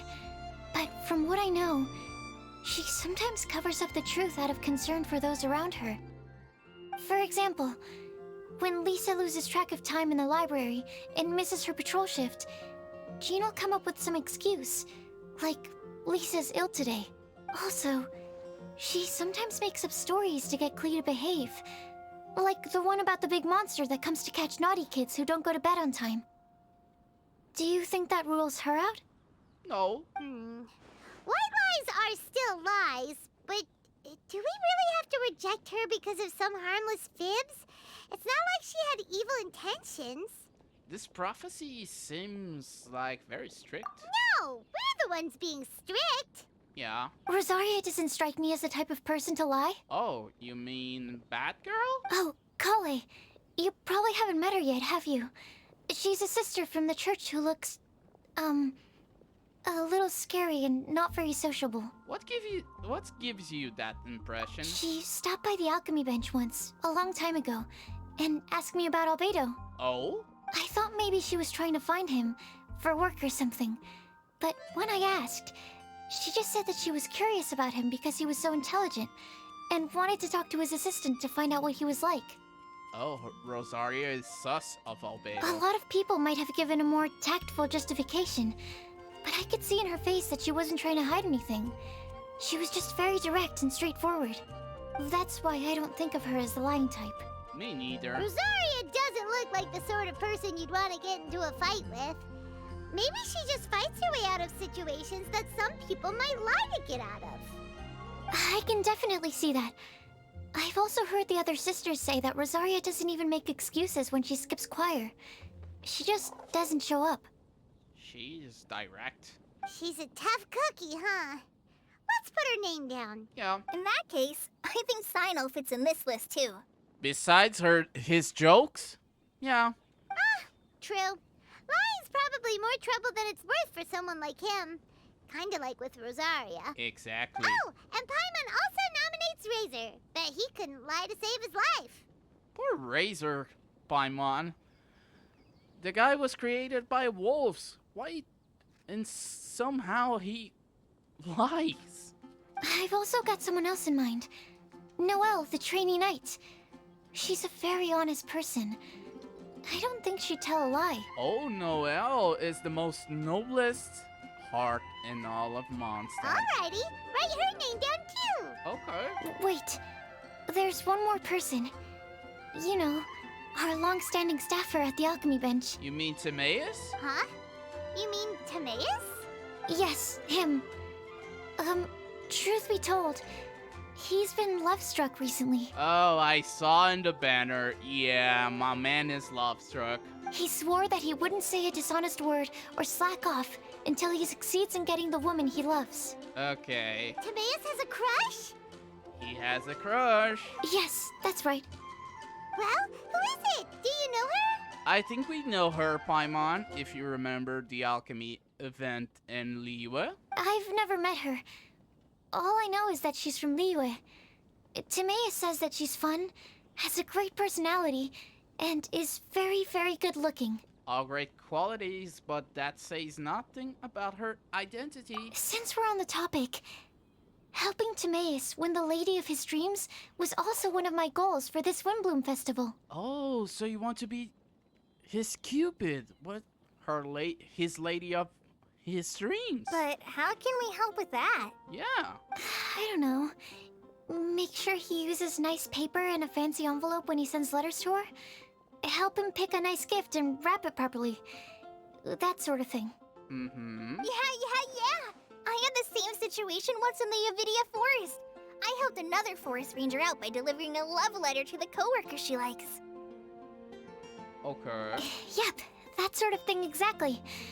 Oh, also, I helped him with some of the groundwork for one of his research projects. He must have appreciated it, because he gave me a refrigeration device that he's been developing as a thank you gift. Refrigeration device. Is it any good? I mean, it looks nice. Sounds like a no. Yeah. Alright, guess we'll put Loverboy down on the list then. Okay, so last of all, we have a legend that never ends. Anyone come to mind for this particular line? No. Lisa, perhaps? A librarian understands books best, and aren't most legends written down somewhere? Not necessarily, but you have a point. When I think about legends, fairy tales and picture books come to mind. And who specifically came to your mind, Sucrose? Maybe Kale. She read a lot of fairy tales when Kainari was teaching her to read. Kale! Oh, do I count? Possibly. Of course you do. I'll put you on the list. Are you eligible for this one, Sucrose? I prefer to read things like an illustrated analysis of alchemical substances and their uses, the fascinating principles of crafting, and hypotheses of life. Oh. Point taken. Paimon didn't quite understand any of those. Nerdy talk. Klee might be a good choice. Her mother, Alice, is a renowned traveling author, so I'll bet she's been exposed to all sorts of myths and legends. Please, a good choice. Good thinking, Sucrose. Alright then, Klee makes the short list. Exactly. Well, that should just about do it. Next up, we should go and ask the people on the list about the prophecy. Okay. Do we have to ask absolutely everyone on the list? It seems like a lot of people. We are on 4 people, Kale. We can divide ourselves. It is. So, I was thinking that perhaps we should split up. That might make our search more effective. I agree with Sucrose. Okie dokie. Okie dokie with me. Also, I've thought of a method of gathering feedback. What is it? Sucrose share her idea with everyone? No problem. We can do that. We can do this. You and the Traveler are practically joined at the hip. Oh. So you two can go together. I'll pair up with Kale. Why we are joined by the hip? This is sus. But anyways, you want to go with your new friend? I agree. I'm all here for you guys. Capable Kale and sensible Sucrose. Sounds like a winning combination. I agree. Okay, I promise I'll help. Capable Kale. Yeah, I got this. She liked it. Rest assured that the unbeatable Traveler and Paimon will do our part too. Off we go. Off we go. How do we proceed on that? Okay. I plan on starting from the person with the most defined stronghold. So let's go to the library. Lisa should be there. Stronghold. That's an, interesting word to use. Yeah. Maybe den? No. No, that's even worse. Yeah, that's even worse. How about layer? Lair. Let's take a look on Sucrose and Kale's artifacts. Noblesse, Noblesse, the Stringless, and Sack Fragments. Really, Hoyoverse? You gave the 2 most wholesome girls. Here we are, Lisa's lair. This kind of artifacts. Oh no, that was a bad word choice. Now Sucrose is using it. It's all my fault. Don't think about that, Kale. It's okay. Lisa, might I ask if... Huh? Lisa's not here? She's not. Oh, you 3. Sucrose. Kale. What are you doing here? We're doing some errands. I can only sucrose that they were Ow! Kale-ing on someone. At least that's as far as I know. Oh no, Sino, why? Please, just stop it with these puns. I beg you. I beg you. Are you trying to win worldwide fame for unfunny jokes? Is Lisa not here at the moment? Lisa's not here. Surprising, isn't it? Yeah. She went out. I'm afraid it's just us here looking for information. Fox Beto, Albedo, and Joke Beto. Except me. I'm not here for information. Like you, I came here for an abortive search for the librarian, who is also my academia senior. Oh, she's your senior, Simon. Oh, so you studied in the same darshan as Lisa? Interesting. That's right. Her mentor in Sumeru was also my benefactor. We were both Spontamod students. Oh. Wow, that's cool. But wait, we're getting sidetracked. We came here to look for some information. Kale and I are investigating a prophecy, and we were hoping you all might be able to help. Yeah, maybe 2 brains and a half can help us. Oh? What sort of prophecy? Present to Albedo, Sucrose. Sucrose and Kale take turns explaining the prophecy and the information they compile with the traveler. I see. You want to ask them about the flower that is not of this world, and me about the one who would never lie. Exactly. But there's no rush. You don't need to answer right away. We're just here to tell you about the situation. You can take your time to think it over and submit any thoughts you have in written form to the Sucrose mailbox. Sucrose mailbox. The Sucrose mailbox? That's interesting. Yep. I was thinking about it on the way. And although they seem like trick questions, there's a lot to mull over once you get down to the details. A quick answer off the top of your head might not go into enough depth. So, I decided to place a mailbox next to the alchemy crafting table. Everyone can submit their written answers there when they're ready. We don't have to call it the Sucrose mailbox, though. It could just as well be called the Sucrose and Kale mailbox. Or even the Sucrose, Kale, Traveler, and Paimon mailbox. Don't complicate things that are simple, Sucrose. I think in this case, we can just go with your quick answer off the top of your head. Yeah. Sounds like a good solution. Certainly more reliable than verbal discussion alone. Agreed. Certainly when it comes to discerning whether someone is a liar or not, you cannot simply take them at their word. That's a policeman for you. Understood. Once we've had a look into it, we'll place our replies into your mailbox. Great, thank you, Albedo. Thank you all so much. Okay, let's tick them off the list and carry on working our way down. Okay. Already done. The new good buddies. The introverts. I'm pleasantly surprised to see those 2 introverts getting along so well. Do you get the feeling that Kale's return to Mondstadt has emboldened her more contrarian side? Maybe. Yes, Yes, I'd noticed that too. Traveling and meeting old friends are both good for the body and soul. And isn't rediscovering one's youth while revisiting old haunts a worthwhile pursuit? Maybe. When I first met Kale, she'd never known happiness or youth. You met her when the Dottore was taking care of her. But things are different now. Her Elazar being cured was a huge milestone in her life. Kale is a very sensitive and introverted child. I'm sure you must have noticed that too, Albedo. From the time she's been in my care, I've observed that she's actually a very lively character by nature. But she had a very rough start in life, and it changed her. So, might I assume that your respective claims of looking for plants and artists in Mondstadt were just pretexts? I believe so. I wouldn't say that. Both Kale and Genius Invocation TCG are very important to me. But you say that TCG is more important first. Would it really kill you to just say yes in this situation? Fine. Yes. We came out of concern for Kale.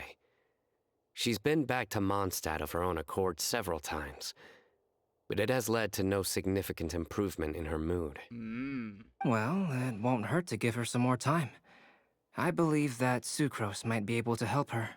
The 2 introverts helping each other. Sounds like an extension of your own self-confidence as her teacher. You could say that. In a similar vein, I've heard that Sumeru scholars often build their social relationships based on their academic ones. Is that true? Maybe. I suppose it might look like that from your perspective. Sumeru's society is something of a special case. The reason it is known as the City of Learning is because all of its resources are in some way linked to academia. As such, academic resources equate to social capital. It is not unheard of, for example, for people to build a family in order to pursue further studies. But the relationship between the three of us is not an academic one turned social.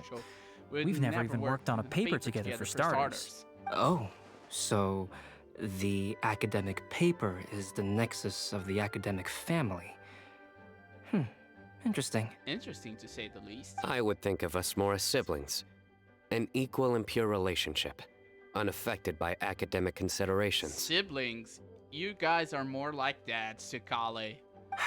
As much as I prefer not to admit it, that statement is not inaccurate. I can understand that position. I have a younger sister myself, and it's only natural for me to be protective of her.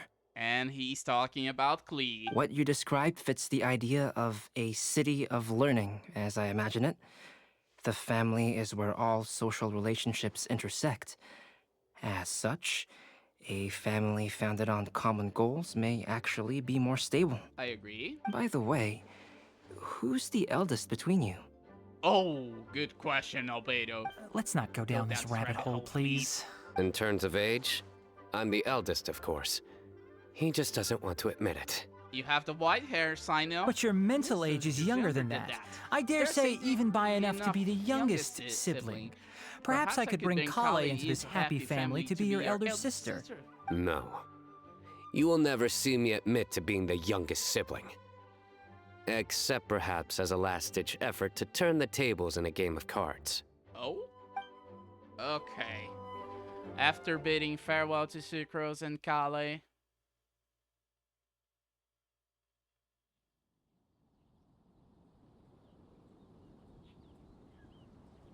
maybe it's now our turn.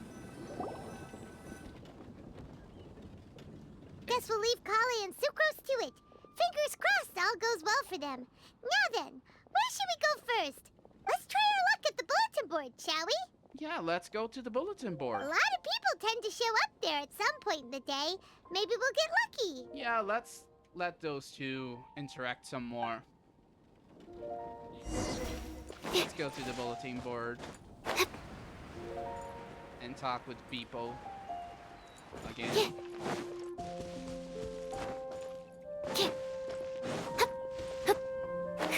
Oh, I see a lot of people over there.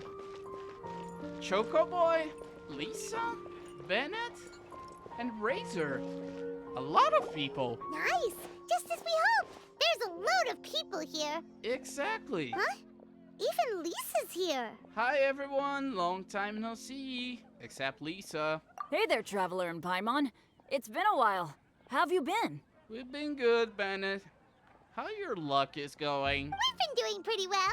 Yeah. You look surprised, cuties. Is it because of me? Oh, I always get so giggity when you talk to us as cuties. It's good to see you again, Lisa. Teacher is not at the usual place. But she's here, Razor. Oh, please. It's not as if I'm glued to my chair. I like to get out for a little fresh air every once in a while. Look at Mika's little eye. Mika's here today, so I thought it'd be a good time to introduce him to Bennett and Razor. Oh. They're all out and about quite often, so it's helpful for them to get to know one another. Exactly. Hello, everyone. My name is Mika. Hello, Mika. It's good to see you again. I look forward to working with you. It's not work, my man. Chill. No need to be so formal. We've known them for ages. They're cool. Yeah. Windblume. Fun? Maybe? Actually, we haven't gotten to the fun part yet. We've been busy investigating a prophecy. Oh, we're investigating a prophecy. A prophecy? What kind? We need your help. A good one or a bad one? We don't know. We explain the prophecy and tell everyone what we learned. Gosh, that all sounds quite fascinating. Oh, you think so, Lisa? I can't believe I made it onto your list of names. You really think I'll be able to help? Yeah, but in the inverted way? Believe in yourself. Yeah. No. Right. Believe in yourself. You're a first-rate adventurer, Bennett. Razor and Mika are good friends. Okay, then in that case, I'll step up and present my thoughts on the matter. Oh. Except I forgot I'm not really good at organizing my thoughts. Oops. Oh. Oh, there's no need to tell us all of your thoughts right here and now. Yeah. Sucrose said she'll put a mailbox next to the crafting bench, so you can just write down your thoughts when they come to you, and drop them there. Yeah, don't need to be in a brush. A meticulous and efficient plan. Yep, that sounds like sucrose. Oh, this is so fan service to watch at Lisa like this. I will think also. Give me some time. Don't think too much, Razor. You still have other people on your list that you need to go see, right? We should leave you to it. Don't worry about us. We'll drop off our letters at the mailbox as soon as we're done. Okay. Okay, bye for now. Bye, you guys. Let's head over to Star Snatch Cliff next. Maybe we'll be able to find some people there. Maybe. And even if we don't find any familiar faces, you can see really far from up at the top. Maybe we can find people that way. No. Oh, you're working so hard. Do be sure to get some rest when you can. If you get tired, you know you're always welcome to visit me for a break and a cup of tea. Oh, I'm bringing the crackers. I'm bringing some cookies to have a cup of tea with you, Lisa. We're always available to you. At the same moment, Sucrose and Kale arrived at the Stormbearer Mountains. The two introverts. Where to next? Let me check my notes. Huh, this way. Oh. Got it. Kale, please follow me. Oh, the two. They're cute. Find someone that matches the prophecy. And that someone will have to wait because I have to get some items. And that someone isn't just one person. Are four! Oh, it's our lucky day. There are several people over there. Yeah, Klee, Vengeance, Amber, and Noelle. Amber? Wow, and Eula's with her too. Yeah. Hello, you guys. Oh, it's Sucrose! And Klee also spies the girl with the long scarf. The girl with the long scarf. Klee, you're so precious. Kale, we were just talking about you. Ah, right, I don't think you've been introduced to Noelle before. Kale, this is Noelle, maid of the Knights of Favonius. The most noblest heart in all the Knights of Favonius. Nice to meet you, Kale. I missed you the last few times you were in Mondstadt, so I'm glad to finally meet you in person. Nice to meet you too, Noelle. Oh, nice to meet you too, Noelle. My name is Kale. But you already knew that. Maybe. Relax, you two. There's no need to be so courteous. We're not on some kind of diplomatic mission here. Eula being the voice of reason? That's a first. Klee, what are you doing here? Are you planning to blast some fish? And Sucrose knows Klee very well. Nope. Klee's on patrol with the other knights. What? Klee doing work? Jane? Why are you putting the kids to do patrol? Huh. Now that you mention it, it looks like everyone here's a Knight of Favonius except for Kale and me. I'd heard that there was a very young knight in the ranks, but it's still a surprise to see with my own eyes. That's a surprise and a half. Kale, what do you do? I'm a trainee forest ranger in the Avidia Forest. I'll explain to her, Kale. Trainee? She won't understand. She's so precious. It means I'm not officially a fully qualified forest watcher yet. I'm still learning. Oh, you're just like me. I'm still working towards becoming a fully qualified knight. Yeah. Technically, though the distinction is hardly relevant right now. This isn't a very formal patrol. We're just chatting. Oh? Don't panic, Kale. Just pick a topic and join the Breathe, conversation. Kale. Don't panic. Whatever you do, don't panic. It's just Amber and her friends. There's no need to be nervous. Breathe, Kale, breathe. There's no need to be nervous. Let me guess. Were you chatting about the new guests in town? Wow, Sucrose coming up clutch. Yep. A few folks from Sumeru have come to visit, so we're brainstorming a few nice surprises for them. Oh, Kale's from Sumeru, so uh-oh. Amber! Yeah, you look. Sorry, Oh, you almost told. At least I didn't say anything about what the surprises are. Oh, Amber, you precious little bunny. Oh no. How am I supposed to join this conversation now? What do I say to that? Oh, Sucrose is fully focused on how to help Kale. Speaking of nice surprises, we've actually had a fairly big one recently. Oh. What kind of surprise? Tell me! You want to know, Klee? I'm saved. Sucrose is giving me a lead-in. Now, I just need to follow on from what she's already started talking about. Aww.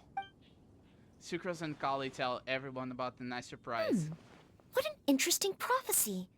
I have no idea what the answers could be, though. Good question. So essentially, you're gathering information to help you solve the riddles, correct? I'll do my best to help. And you won't exact vengeance on us? Thank you so much, Eula. Yeah. Since you won't exact vengeance on us, I thank you, Eula. Anytime. There's no need to answer right away. We'll put a mailbox next to the crafting bench for people to drop us a note once they've thought of something. I'll drop something in there for sure. I hope it's not a bomb. Nice idea. I think we can all commit to writing a note. We'll see what we can come up with. Eula is like a leader to all of them. Yep, don't worry. You can count on us. But we do have to finish our patrol first. What route are you taking today? Yeah, what kind of a route? We started in the Stormbearer Mountains, and we'll end at the city gates. You'd be very welcome to join us, but it sounds like you're pretty busy with all this. Oh? No. There's always next time. We'll join up with you after we're done working through this prophecy. Oh, yeah, so, we'll be on our way for now. See you later. Have a safe trip back. Oh, that's... Kale is so shy with all those people. And Sucrose wants to help. And everyone goes away, with Eula being the leader. Oh. Are you okay, Kale? Was it that obvious? No, not at all. It just looked like you had something on your mind. So that means it was obvious. Whatever is bothering you, you can talk to me about it if you want. I'm happy to help. Oh, that's so cute, Sucrose. Thanks, Sucrose. You're being a true friend to Kale. Well, the truth is, I don't really know how to act around Amber and the others. Really? I thought you two were good friends. We are. Amber's a really important friend to me. She helped you a lot. I don't know. I guess if I'm being completely honest, the problem's probably with me. No, it's not, Kale. The first time I came to Mondstadt, I was really immature. I didn't want to let people in, and I was generally pretty awful to everyone. Amber was the one person who didn't give up on me, and if it wasn't for her persistence, I wouldn't have found a friend at all. Without Amber, I might not even be here today. And because of that, I really look up to her. I think of her as my role model, and hoped that maybe one day, I could learn to be like her. But after trying and failing for several years, I think I finally realized. I'm no Amber, and I never will be. You don't need to be Amber, Kale. You just have to be yourself.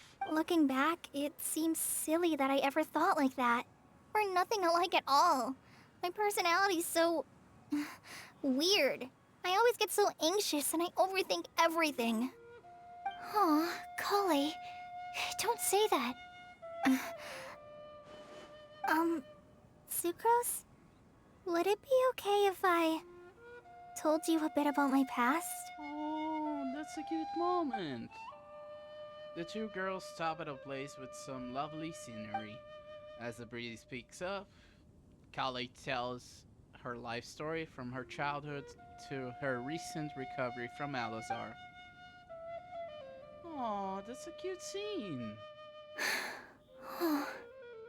Sucrose seems overwhelmed. I already knew bits and pieces about her, but still, why did she have to go through all that? I'm sorry. We've only just met and I'm already dumping all of this on you. This is why I get so frustrated at myself. I'm always doing this. I get into a spiral of self-doubt, and then I end up having to find somewhere to vent it all out. No, it's fine. I'm really glad that you're willing to tell me all this. People don't open up about their deepest feelings unless they really trust the other person. Don't you think? At least, I think it's kind of an honor.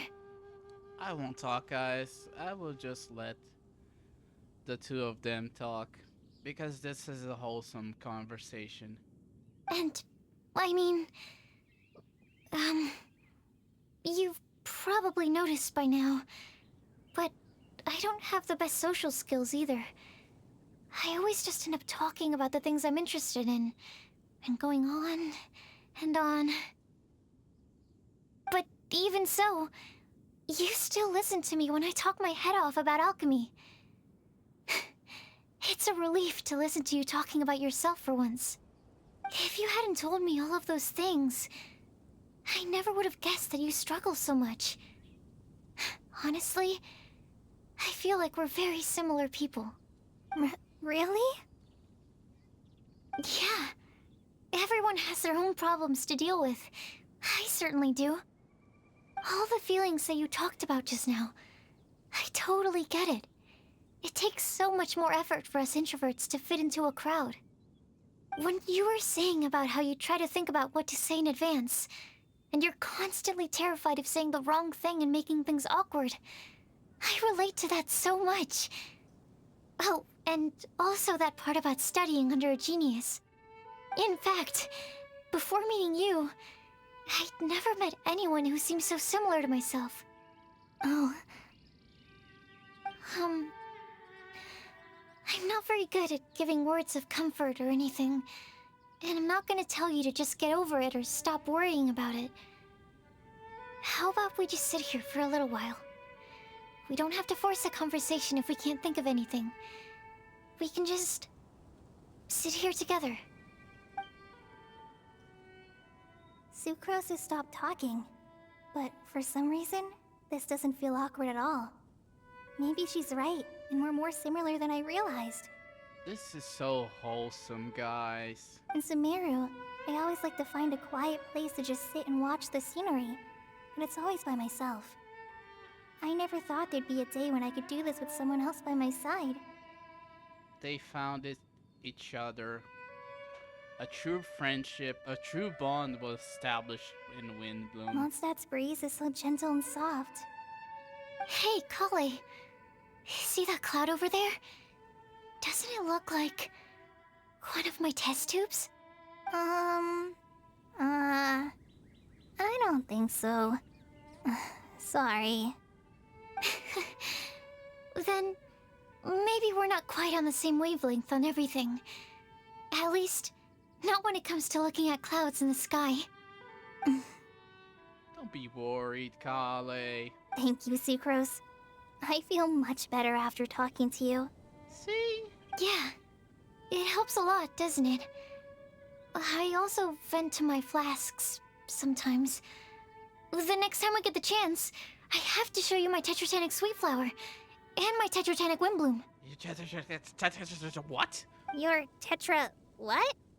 2 of my favorite things I've made. They're really cool. I think you might like them. Oh, okay. Yeah, you'll definitely have to show them to me sometime. I brought some crackers with me. You want one? There's cheese flavor or tomato flavor. Sure. I'll try the cheese one. This is so wholesome. This really softens your heart seeing 2 people bond over a common goal. They're both introverts. They have the same energy. They both work under a genius. This is so wholesome. Aw, look! They're enjoying the scenery together. Yeah. Shall we go play with them? No, Klee. No, it's fine. Let them sit for a while. We're not what Kale needs right now. She needs a new friend. Someone different who's never met her before. I don't get it. Is there a difference? There is, Klee. There is. You'll understand once you're a little older, Klee. People can draw different kinds of strength from different kinds of friends. And right now, Kale needs someone that's just not the same old me. Kale needs someone in her same wavelength, her same energy, and Amber knows. That's why Amber is the best of the best friends.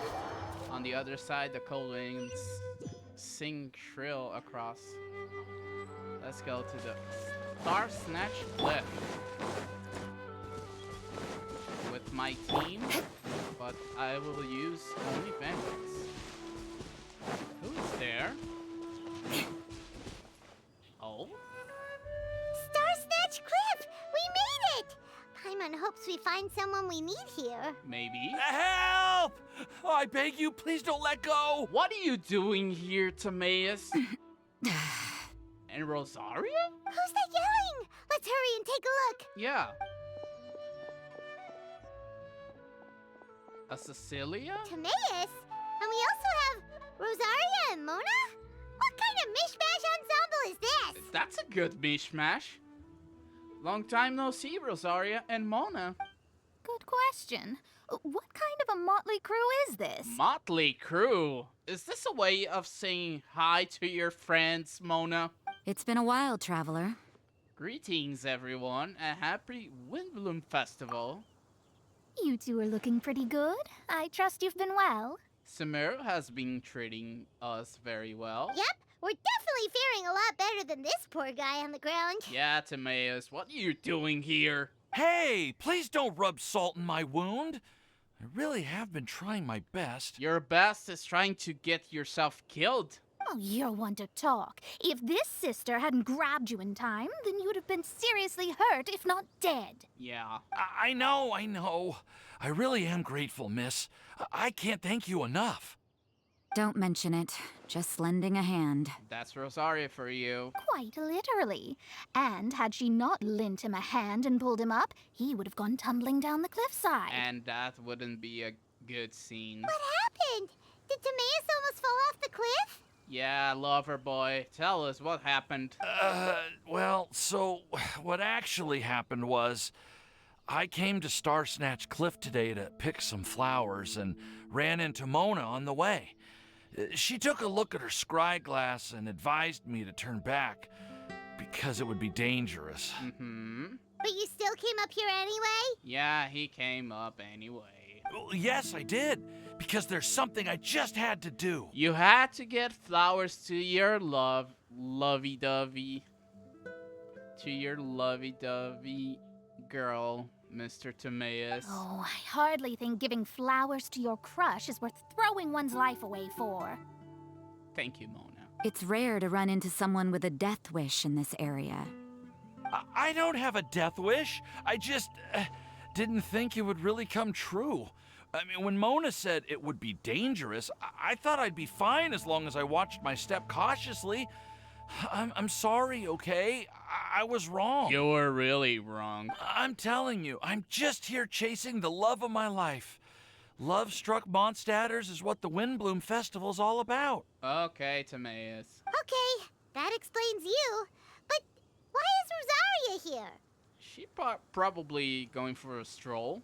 I was looking for a quiet place to escape the crowds. I wasn't planning on having to save a life along the way. That's Rosaria for you. So that's why the scry glass just showed danger instead of fatal danger. Very funny. Anyway, Traveler and Paimon, what brings the two of you to Star Snatch Cliff? We want your help. Just trying our luck. We've got a lot of people we need to see today, so we've been all over the place. Actually, you're some of the people we were looking for. Exactly. Huh? Yeah.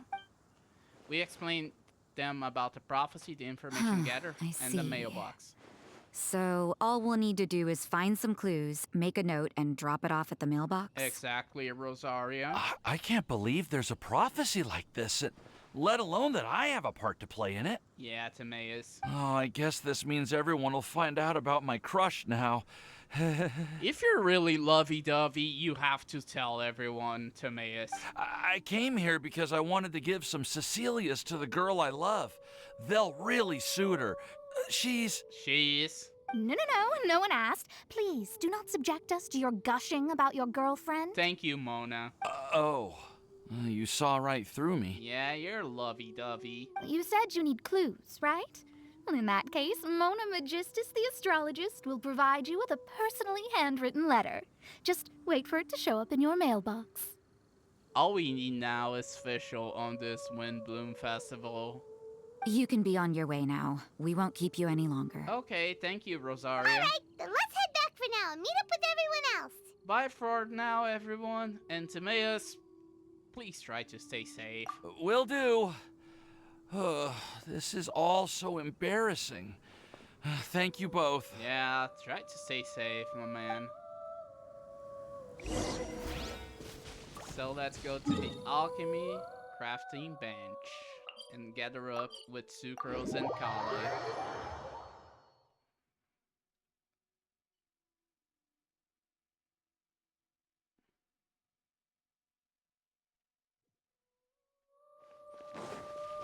And this is the Sucrose mailbox. Oh, that's the pre-order. We're back! Oh, but it looks like you two beat us. Yeah, the two new friends beat us. Welcome back. Did everything go well? Uh-huh. Yep, we managed to find and talk to everybody. Exactly. We got back a little early, so we took some time just now to put the mailbox together. That's so cute. We got really lucky today. The vendors were feeling super generous, so we didn't even need to pay for the materials. It's just a shame that Kale got a splinter. Oh no, I don't like splinters. Don't worry about me. I'm used to working in the rainforest. I get splinters all the time. I've already taken care of it. Oh, that's good. We've already wrapped up everything on our to-do list for today. So, all we need to do now is wait for everyone's letters to arrive. Mm-hmm. Traveler, Paimon, why don't you get some rest while I keep an eye on the mailbox? Don't you want our help, Sucrose? You're definitely your master's student, Sucrose. As long as you or Albedo are around, Paimon can relax and know that everything's taken care of. So if Paimon says this, I'm okay. Stop. You're embarrassing me. You don't need to be embarrassed, Sucrose. Wait. Actually, there's one thing that still needs taking care of. Paimon's starving. Hey, Traveler, you wanna get dinner? Your treat. Alright, I guess. I'd better go get Paimon some food. I'll go with Sucrose to return the leftover materials to the vendors. You two, go get a proper meal. We can't have anyone going hungry. Okay, you two. We're just gonna let you two new friends be together. Yeah, now would be a good time for a break. Oh? Once everything is ready, let's meet up here again and collate all the information we've gathered. Who's this lady? Sounds like a plan. Yeah, indeed. But who's this lady? Let's go to the Good Hunter and grab a food to Paimon.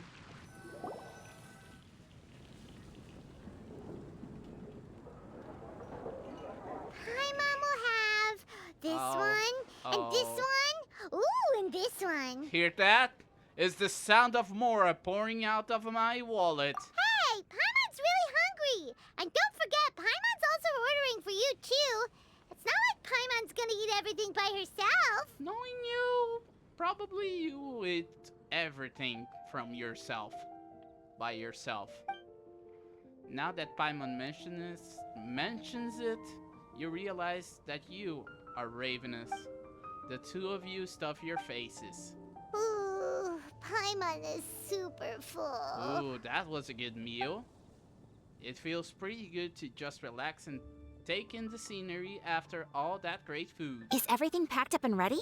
Oh? What do you think about meeting up at 5 to go to my house? Beatrice? I remember this girl from Noel's hangout. Yes, everything's ready. I've packed some great wine and smoked ham. Oh, your parents will love it. Ham? Look, we've known each other for quite some time now.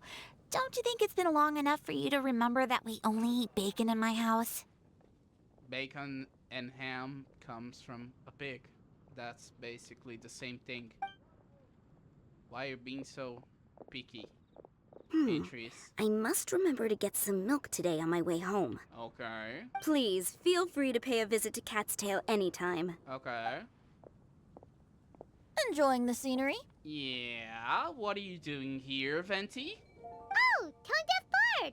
Are you here for some food as well? Should we order something for you? Oh, I can put something on your tab? Well, that's a pity.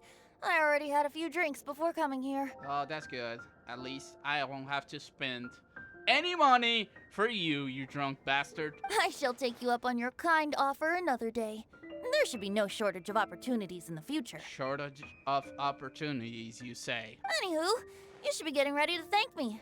I come bearing good news. I thought you come bearing liver failure. Hmm? What kind of good news?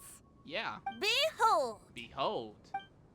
It looks like a paper with a simple map and something like an incantation on it. What is it? Yeah, what is it? It's what you need the most right now. The answer to the prophetic puzzle. Oh, the answer to the prophetic puzzle. Shut up, Venti. Simply head to the location marked on the map and you'll find the lantern you've been looking for. However, if I were you, I wouldn't just go and reveal the secret right away. As you've seen, a lot of people have been laboring hard to uncover the answer. A secret is like a well-aged brew. The aroma from the bottle is sweetest when revealed in the company of friends. I understand. Then it's settled. I'll leave you to your business for now. Feel free to find me for a chat again once you're done working through the prophecy.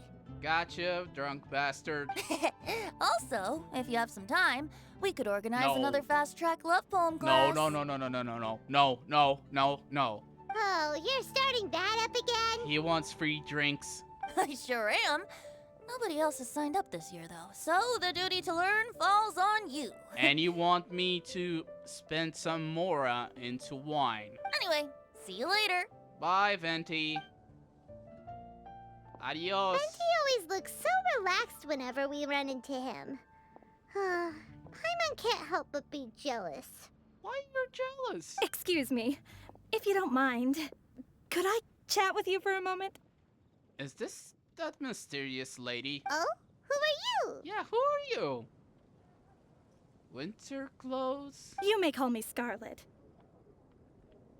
Are you from Snezhnaya, Scarlet? Just like you, I'm a traveler visiting Mondstadt from another land. Oh, from another land, you say? Mind if I buy you a drink? I don't drink, but thank you for your offering. Leaving the door open for another time, I see. I can tell that you've dealt with a lot of people during your travels. How do you know this? You can tell? Well, we are very experienced adventurers after all. Exactly. I can. That's why I tried to strike up a conversation with you in the first place. I was on my way to go shopping earlier when I overheard your conversation next to the crafting bench. From what I could gather, you are trying to investigate a bizarre prophecy? Oh? Yep, bizarre is definitely the word. Don't you think it sounds just like the kind of story that would happen in Mondstadt?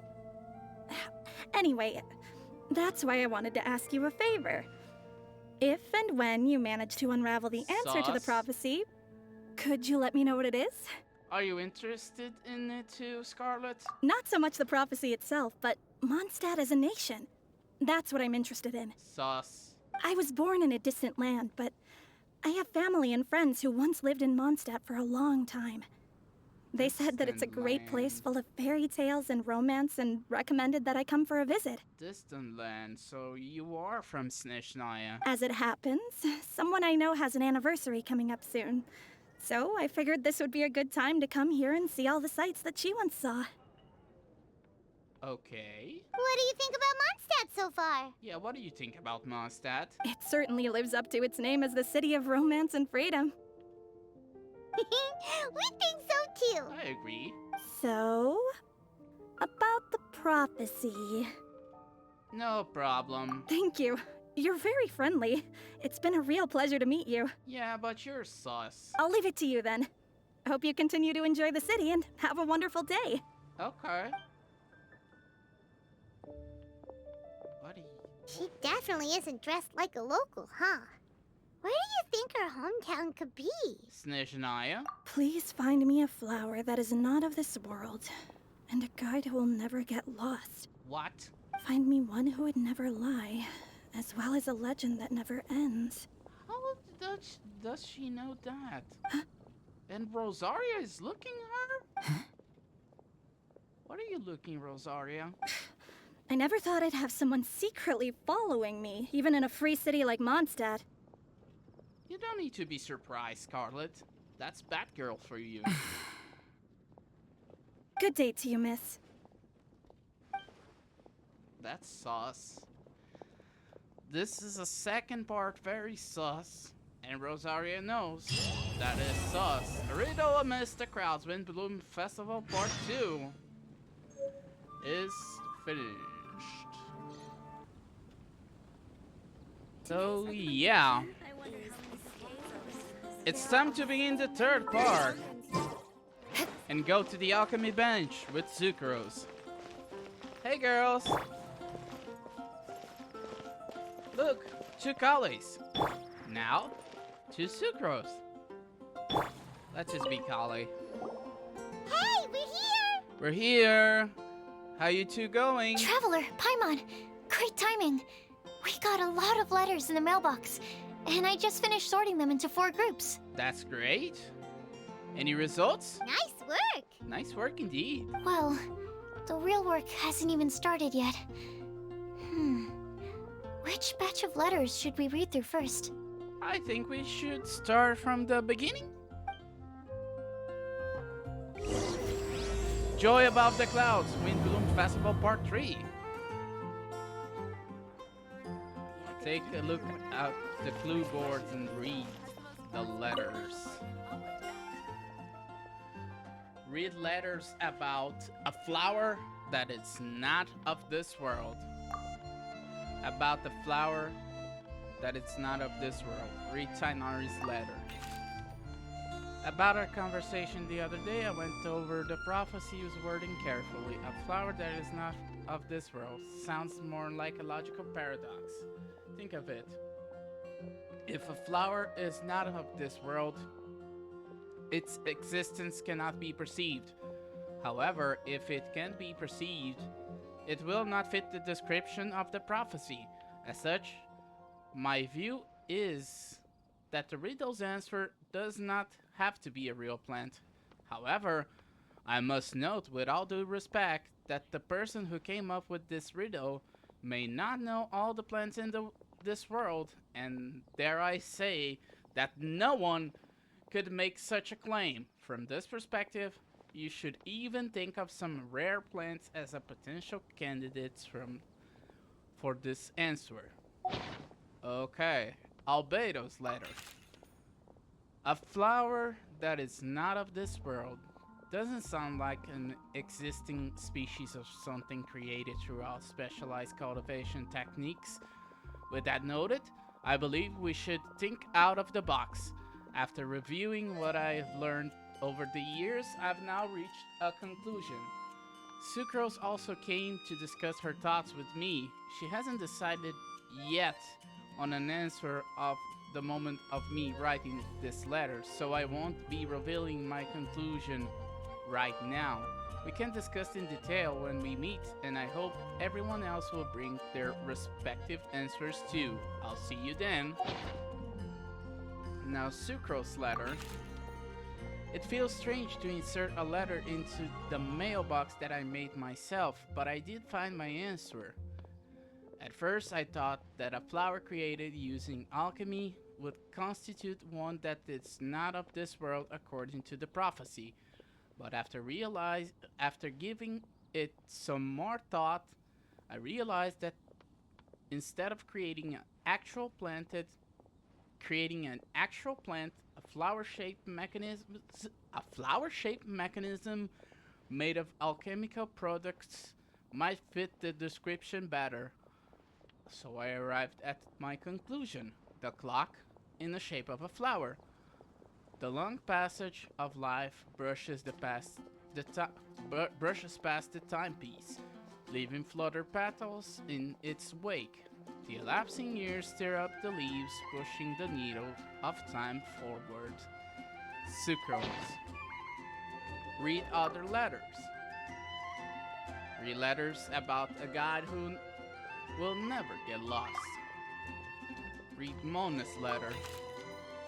No one can confidently say that they will never get lost, but as long as their wish to guide and help others does not waver, they will become a ship that can traverse the waves eternally.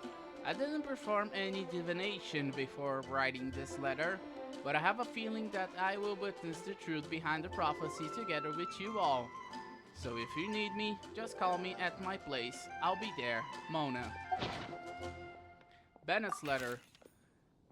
I've been thinking about this for a long time. Before you came to me with this prophecy, it never even crossed my mind that I could be a part of this. Well, as you all know, I'm probably the last person you think of when it comes to guiding others. I still have a long way to go, and I'm still trying to figure out how to peacefully coexist with everything in this world. But if you're asking me about who can be of help, my friend Fischl and her friend Mona, the astrologist, are very knowledgeable and brave. I'd say they're probably the ones who are you looking for, and that's my answer. Wishing all good luck, Bennett. Amber's letter. Oh. God is too grand of a title for me, but I love to be everyone's friend. Friend is something that I think I'm good at, and I'm an attentive listener, so do let me know when you feel lost. To use an analogy, I'm like a torch out in the wild that will help illuminate everyone's path so long as it continues to burn bright. Everything written below is not meant for Kale. Dear Kale, if you're reading this, please turn away. I've been worried about Kale lately. She's recovered from the illness, but she still doesn't look all that cheerful. It feels like she still has some things that she can't let go of. Allow me to write my wish down here. I do hope Kale can uncover the secret behind the prophecy and find her happiness. Wherever she is and whoever she becomes, I always be her friend no matter what. That's so awesome. That's so wholesome. We're not the savior and the saved, but simply good friends. Amber.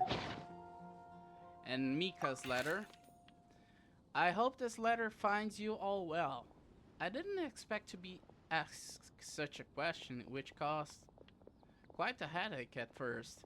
I only know how to guide people in the geological sense, but on the journey of life, I'm still the lost kid who needs the guidance of others. But upon seeing this question, I immediately knew what I can help with it. I tried drawing a map showing vegetation for Mr. Tainari and Mrs. Kale, as well as a dragon spotting calendar for Mr. Sino. Both are attached below. In the next few days, I will need to patrol with the captain and drill maps for Miss Lisa, so I can only support you with my well wishes. My apologies. Please forgive me. I hope the map and the list will be of some help for you, Mika. Now, the other letters about the one who never lie. Let's read Sino's letter. You are correct to assume that I seldom lie. This has to do with my upbringing. As a desert dweller who has been living within the academia since my childhood, my unusual identity makes it hard for others to trust me, and it would been harder still if I wasn't honest. As a result, I learned to talk less and speak no more than what is necessary. Uncovering the secret behind the prophecy may come with its perils. If you need someone who never lie, I can join you. Sino. Rosaria's letter. I must make one thing clear first. I am not someone who will never lie. After hearing your question, I thought about many things in the past in earnest and recalled many occasions upon which I lied. I often make up excuses to avoid core practice. I also tell white lies too, sometimes to make myself happy, in other times to allow myself to give up on some struggles. The nicest lie I've ever come up with it is the one I told Varka that I didn't want it to stay in Mondstadt. Varka responded to me with another lie, and that was his advice to me. Your current abilities are not suited to life beyond Mondstadt's border. I can't be the answer to this question, but I suggest that you consider what never lying actually means.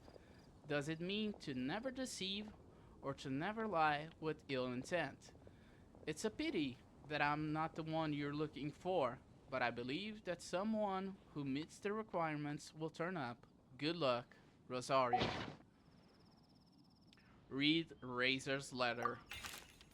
I asked my teacher Lisa to write this letter. It's much better than the ones I wrote. Many thanks. I don't lie. I trust you. Come to me when you need me. I will always be there for you, Razor. See, Razor is trustable. Now, read letters about the legend that never ends. About the legend that never ends.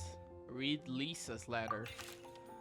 Legends were created by humans. In that sense, no legend endures forever, and all stories must end in regret someday. But as long as a good story lives in people's hearts, it does in some way live on forever. That's the conclusion I've come to after years of reading anyway. Best of luck, little cuties. Lisa. Aw, she's so cute. And Clee's letter. Mom writes travel guides, but she did have friends who wrote fairy tales, so Clee's heard of a story its author spends their whole life writing will always be a good one, Clee. And Kale's letter. I think a legend that never ends should be a story filled with hopes and dreams. It works like a baton that's passed from one person to the next, offering something meaningful to everyone that it touches. I was once greatly encouraged by such stories, so I think I'll be going with this answer, Kale. So we read all the letters. But we don't want to talk with Sucrose just yet. No. I forgot something related to part 2. And I hope I didn't lost what I simply forgot. Let's go with Eula. Eula has more speed on her legs. Let's see if I didn't lost the interaction of day 2.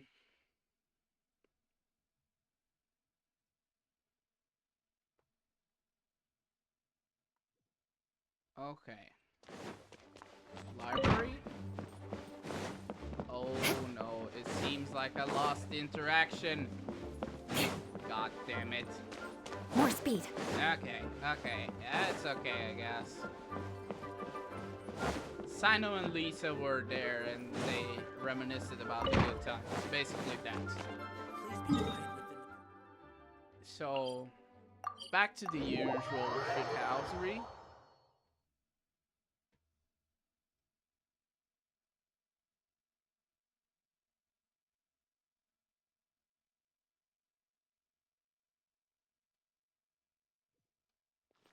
We go back to Sucrose after seeing that we didn't see Lisa talk to Sino. It's okay. Let me quickly summarize what we found out about a flower that is not of this world. Okay. Tainari believes that on closer examination it might be logically paradoxal, while Albedo says that his answer would be better discussed at length in person. As for my answer, I think a clock in the shape of a flower would constitute one that is not of this world. I think your answer is the most logical, Sucrose. Here's what we've gathered regarding a guide who will never get lost. Mona said that she'd like to join us in uncovering the secret behind the prophecy, while Bennett suggests Fischl, Mona, or the Traveler as potential candidates. So we have a common denominator, Mona. Mika didn't submit much, but he did draw a vegetation map for Master Tainari and wrote up a dragon spotting calendar for Sino. Amber also wrote in. She said that she sees herself as nobody's guide, but everybody's friend. That's Amber for you. As for one who would never lie, Rosaria removed herself from consideration, but both Razor and Sino are willing to support us in our search. Both dogs are trustable. Timaeus seems to have forgotten to write to us. Yeah, he's love-struck. And finally, this is what we've gathered on a legend that never ends. Klee said that her mom has a number of friends who like to write storybooks. Yeah? Lisa believes that legends live forever in people's hearts.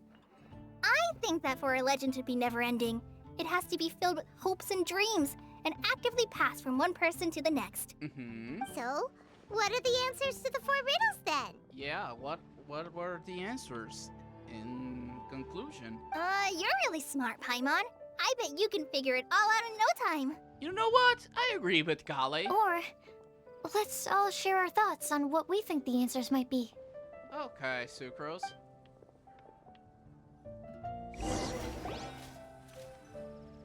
Wait! Wait for me! Oh, love-struck boy. What happened? Oh, Timaeus! What brings you here? Yeah, what brings you here, Timaeus? I'm sorry, I really am. The time just got away from me and I didn't get around to writing that letter. However, I'm happy to announce that I think I can be the one who would never lie. Why? Huh? This is kinda sudden.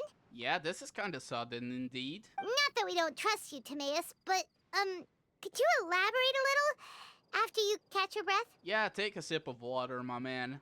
Of course, of course. Do you still remember the time I, collaborated with a certain Miss Ying-R? Yeah, I remember, Mr. Timaeus. You collaborated with Yinger. Well, basically, she helped me out a lot with my research into potion making once, and, well, we've stayed in touch through letters ever since. Wait, so Ying-R is the girl from Liyue that Sucrose mentioned earlier? And you come to know right now, Paimon. We always assumed you were hard at work every time we saw you at the crafting bench. So you've just been writing letters to Ying-R the whole time? Maybe. No, I mean, not all the time. I've done some work too.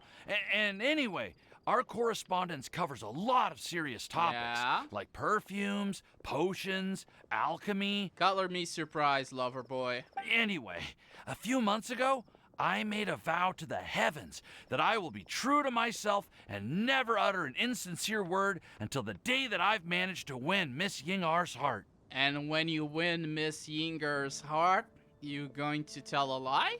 So, at Starsnatch Cliff, you were picking Cecilia's as a gift for Ying-R? Yeah? Oh, that's right. The Cecilia flower is said to represent a once wayward heart, transformed by the power of love. Oh, look at I couldn't him. think of a better flower to give than that. Yeah. I know full well that Miss Ying-R is far more knowledgeable than I in both the ways of the world and the ways of our craft, but I thought I should make the effort for once and put myself out there. That's the spirit, lover boy. Which brings me to the subject of the last few days and the Windblume Festival. I thought it was time for me to invite Miss Ying-ar to Mondstadt. Since you went to Liyue? But yesterday, Albedo told me that Sucrose has been working hard to help another girl achieve her dream. Mm-hmm. Huh? What? And when I went to take a look at our roster, I saw that she'd done my remaining work for me. What? I feel incredibly guilty. What? I've been spending all of my time in my own fantasy world while everyone else has been bending over backwards to help other people. How could I ever hope to be worthy of Miss Ying-ar's love if I'm so selfish? Oh, Timaeus. Timaeus. And that's why I've decided to join you. Okay. But then what about Ying-ar? Yeah, what about Yinger? Yeah. Haven't you been planning this for over a month now? You said you were gonna invite her to Mondstadt. Go with her, lover boy. We got this. Well, yes. I did mention in my letters that I'd like her to visit, which is why I just sent her another gift with my hand-picked Windblooms, along with a handwritten letter. Mm-hmm. I explained that a matter of great importance has presented itself to which I must devote my full attention for the time being. As soon as it's resolved, I'll make haste to Liyue to pick her up in person. Oh, that's a knight on shining armor. I made sure to package the gift and letter with the greatest care. All I can do now is hope that she'll understand. Or not. Point being, please know that I sincerely want to support you in this endeavor. Plus, I think I'm an honest person. As far as I recall, I don't think I've told a single lie in my life. Well, you certainly convinced Paimon with that speech. Don't worry, Timaeus. We won't let your determination go to waste. Since you're so determined, Timaeus, welcome to the team. Thank you, Timaeus. Thank you, everyone. I promise to do everything I can to help. Okay, lover boy. Okay, so it looks like we found our one who would never lie. Great! Let's keep it up. On to the other three. Yeah. After some discussion, the group decide on a final pick Okay, for each Paimon part. will do the honors. Ahem. Okay.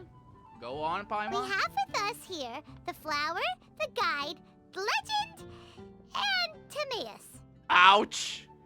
And Timaeus. That's so bad. Huh? Why did you only say Timaeus' name? You should say my name, too. Yeah, I'm with Klee on that. All right. We also have Klee. That's me! Oh, she's so precious. With Klee here, this all somehow feels like we're getting ready for a field trip. Mona? There's nothing wrong with a more relaxed atmosphere, is there? Albedo, have you figured out your answer? Of course. We will soon see if my hypothesis has any merit. Okay. Actually, I'm still feeling a little nervous. Don't feel it, Kale. Me too. And you too, Timaeus. But weren't you all fired up just a moment ago? They were? Yeah, you're right. Okay, let's do this. Let's do this. Actually, I'm a little worried too. Deep breaths. Deep breaths. Deep breaths. Deep breaths. I know what you're feeling. Saying anything becomes so much harder when there are so many people watching. Oh my god, they are so wholesome, those two. Well, does anyone know the exact location of where we're headed, or should I do a reading on my scry glass? I think we know the location. According to the prophecy, once we figured out the answer, we should test it at the Lantern of Utmost Joy.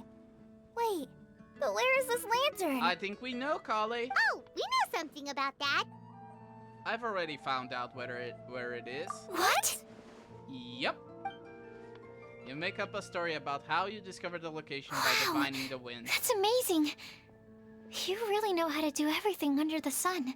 Yeah? Then we'll let you lead the way. Follow me. This is it. We're off to find the sacred location of the Lantern of Utmost Joy. Okay.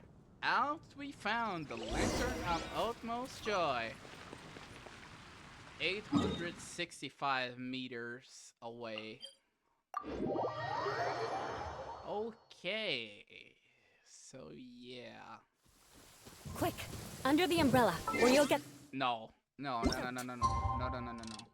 I'm not buying this. I'm not buying this. This won't be a rainy environment. No.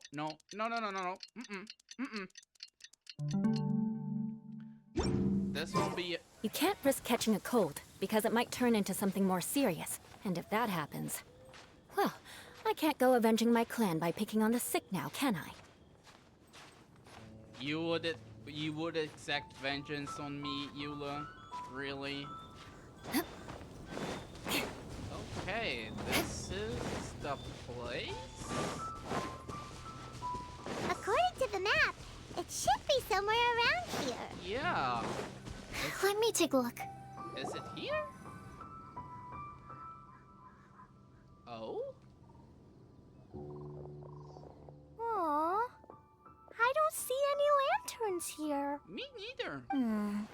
Now that I think about it, the prophecy didn't say anything about what the Lantern Utmost Joy actually looks like, right?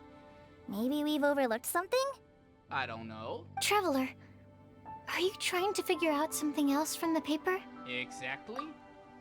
Venti's notes here say we should look up and seek the answers from the sky. Paimon's reading too.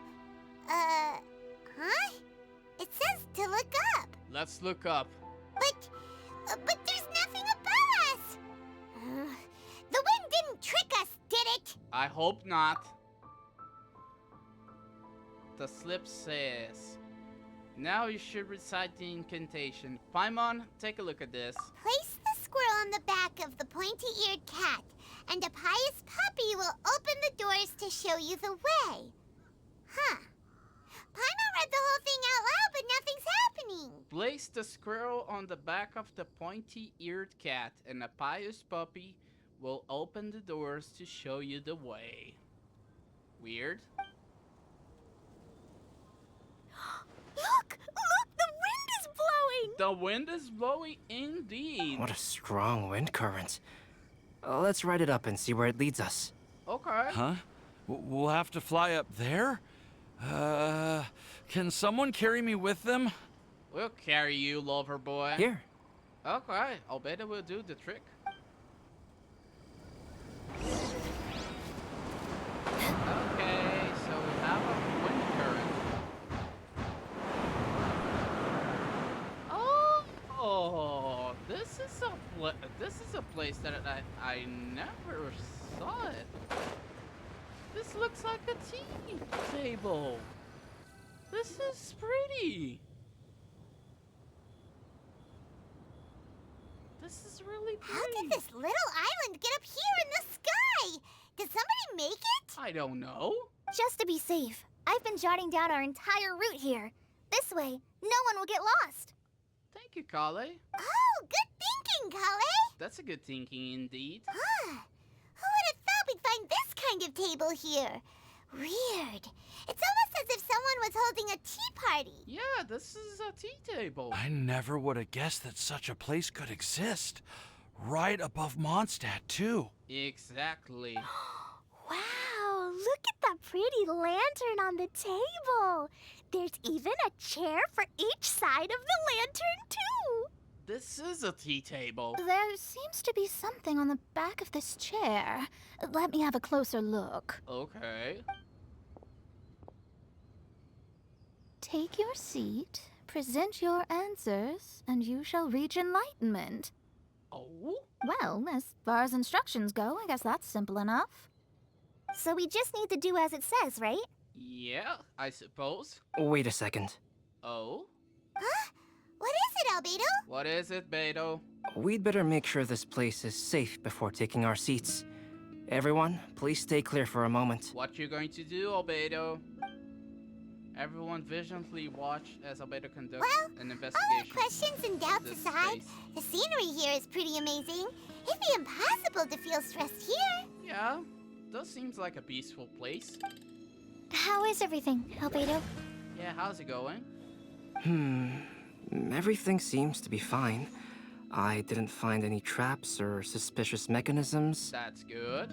But I also couldn't find any overt destructive devices. Huh? What do you mean? He didn't found traps, but he didn't found bombs. So it's a 50-50. Well, it seems that wrong answers won't have any catastrophic consequences. Looks like we'll have to sit on these chairs and fulfill the prophecy. So it seems like it's tea time. Everyone, I would like to suggest that we try some risky answers on our first attempt. Let's reserve our most confident answers for the second round. Okay. That sounds kind of smart. But why? Yeah, why? Ah, I get what he means. If we do as he says, then we may be able to figure out how the puzzle works. Okay. I see. That makes a lot of sense. That makes a lot of sense indeed. What, Mona? Mona, is there something wrong? You're not looking too good. What is it, Mona? Oh, are you hungry? I brought some snacks. Oh, Clee's so precious. Thank you for offering, Clee, but that's not quite it. What is it, Mona? While Albedo was checking just now, I gave my scryglass a spin hoping to find some information. And? But there's a strange aura to this place. It's almost as if someone has been staring at me as soon as we stepped foot in here. Oh. But if nothing here has actually been physically tampered with, then no. Could that person be? Who? Mona just shivered. Did she sense some kind of great power? What do you mean, Mona? Who could it be? You don't remember, Clee? Never mind. It's not like I've got any proof. Who is it, Mona? Don't leave us on the edge like this, Mona. Yeah, don't leave us in the edge like this. I'll just do what Albedo said. Yeah, follow your big brother's instructions. Yes. Let's test the hypothesis together, Clee. Yeah. Come on, join us, Mona. Yeah, join us, Mona.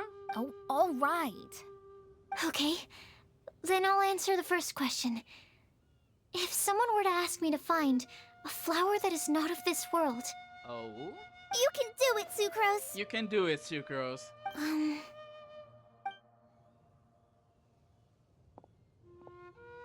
Then I would fetch a tetratanic sweet flower. A tetratanic sweet flower. All right, I'm up next. My part of the prophecy is to find a guide who will never get lost. A guide who will never get lost. Kale, I hope you found your answer. Me too, Sucrose. Me too. My answer is that I will be that guide. That's the spirit, girl. That's the spirit. For a long time, I have been guided by others. It's taken me a while, but I finally made it to where I am today. That's the spirit, Kale. Although I still haven't made a name for myself, and I'm still quite immature, I would still like to put my name forward. Because I would like to become a guide that can help others. I want to help others the same way Amber, Master Tainari, Sino, and everyone else helped me. Now it's my turn to pass on the gift that I've been given. That's the spirit, Kale. I'm so proud of you. All right, it's up to me to answer the third part. I'll submit myself as one who would never lie. Go on, lover boy. Although I've never really had any other virtues or talents, I'm confident that I've always been an honest person. Mm-hmm. I'd like to thank everyone, too, for giving me this opportunity to validate myself. That's the spirit, Timaeus. And last but not least, I will answer the final part of the prophecy. Go on, Mona. There's no tale more befitting the title of a legend that never ends than our fates as human beings. Wait, the lantern just lit up! Oh? Whoa, all 4 sides of the lantern are glowing! Interesting. Huh? But all we did was submit a batch of test answers. Kale, could I ask you to stand up for a second? Oh? Oh, all right. Okay. What is it, Albedo? Oh? Huh? What's going on? What is going on indeed? Why is it lighting up regardless of who's sitting in the chair? Didn't it say we have to answer all the questions correctly? I don't think so, Paimon. It's pretty clear now, isn't it? We've just proven that there is no right answer for this prophecy. No right answer? But how could that be? Although the instructions had come from an old and enigmatic prophecy, It is in fact nothing like the ancient mechanism that we had all imagined it to be. I believe the lantern only serves as a simple signal. Oh? Scarlet? And to think, I never expected you to actually find this place. Scarlet? What is up with you in this place? What? There's someone else here? Yeah, Scarlet. We meet again, traveler. Long time no see, Scarlet. Hey! You're that Outlander we met the other day at Good Hunter! Yeah, Scarlet. It's all thanks to you that I was able to find this place. Good thing that you were too preoccupied with the prophecy to notice someone tailing you from the shadows. Oh no, you're evil. Oh, is that so? Then, why do I spy yet another person following in your shadow? Rosaria? Wow! Wait, really? Rosaria. Rosaria, you are amazing. There's no need for pleasantries. You should know I'm here for you. Oh? Is it just because I'm a visitor from abroad? I was there when you snuck your way into Marjorie's place. Huh. So you had your eyes on me even then, huh? That was 2 whole weeks ago, you know. It's hard not to notice you when I'm on duty every day. All right. In that case, I'll admit it. I was the person who slipped this prophecy into the storybook. Why, Scarlet? Huh? But why? Then, does that mean this wasn't a real prophecy after all? Don't worry. Even though you probably have plenty of reservations about me, you can be sure that the prophecy is genuine. Why the prophecy is genuine? In fact, many of you here today may have heard the code name of the one who left the prophecy to me. Who? She hailed from an ancient assembly of powerful women, each of whom used a single letter to signify themselves. Who? Who would have guessed? It seems that power was indeed left behind by the old hag after all. The old hag. Ah, so you're B's student. It's an honor to meet you. I am Scarlet, the successor of Jay. So Mona is B's student, and Scarlet is the successor of Jay. Well, what are you talking about? Hex and Zircle. You are a part of the Hex and Zircle, right, Scarlet? It's a long story, but I'm not quite sure that I'm the best person to tell it. Who can tell us more about the Hex and Zircle? Since you've all spent so much time and energy trying to decipher this prophecy, you must also be very interested in the secret behind this lantern, no? Yeah. The lantern has already been lit. Now then, please allow me to disturb your happy peace. Oh? Huh. Why did this little thing just light up? How strange. No way. You, of all people. Alice? Hello? On the other side of the lantern. Can you hear me over there? Mom? It's Alice. Oh, I hear many youthful voices. It's Alice. It's so good to hear you, Alice. Madam, I am Scarlet, the successor of Jay.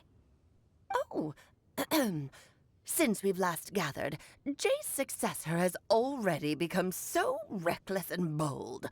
Unbelievable. Wait. Why are you talking just like the old hag? The old hag? Old hag? Who would dare say that?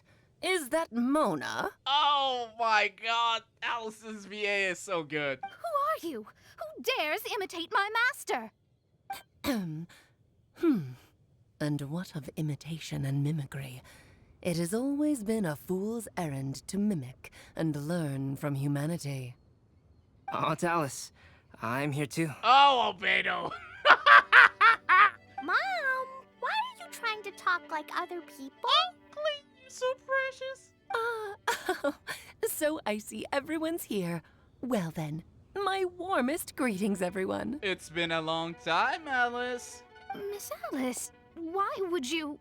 Oh? Well, it's been many years since this lantern last lit up. You can't blame me for thinking that one of the old friends from my youth may have decided to catch up again. Why she of a sudden? Why are you talking that Alice is being coy, Paimon? And if I recall correctly, we left this lantern in the care of the Animo Archon Barbados.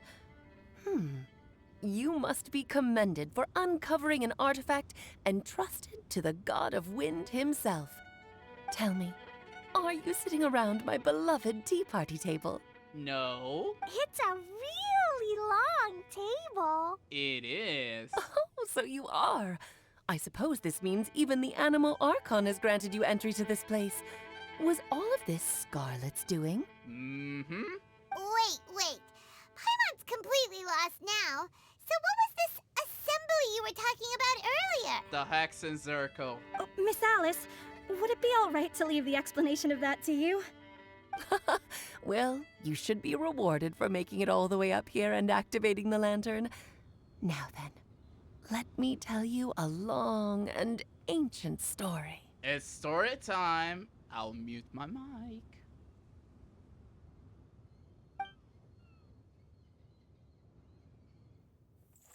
Ever heard of the Hexen Circle? As the spooky name suggests, it's a secret society. Once upon a time, it even challenged the Animo Archon himself. But he replied, "Let us make music, not war, and resolve our conflicts through song." From then on, the mages would only ever convene in the woods, in the skies, or on the edges of cliffs. At these tea parties, they discussed their stories and secrets and resolved their differences, as the tea and cakes bore witness to their pledge never to fight amongst themselves. Yesterday, I snuffed out the life of my beloved. He had grown old and was extremely sick. He loved me dearly, so I took his fate in my hands and ended his pain. I'm raising a son. Of all the children I had, he's the only one left. But I suppose that still makes me a mother. My lifespan is nothing compared to yours, so I wish to leave you with my storybook. Actually, maybe you can pass it on to your children one day. Oh, this looks interesting. Let me scry. My dear sisters, we mustn't let prophecies threaten our bonds of friendship. Even the most frightening witch was once a little girl, and growing up can be so tough. Sometimes we all need to vent our troubles to the wind. Even if the nations go to war, or the sky falls down, the mages' tea parties shall forever be held around this table.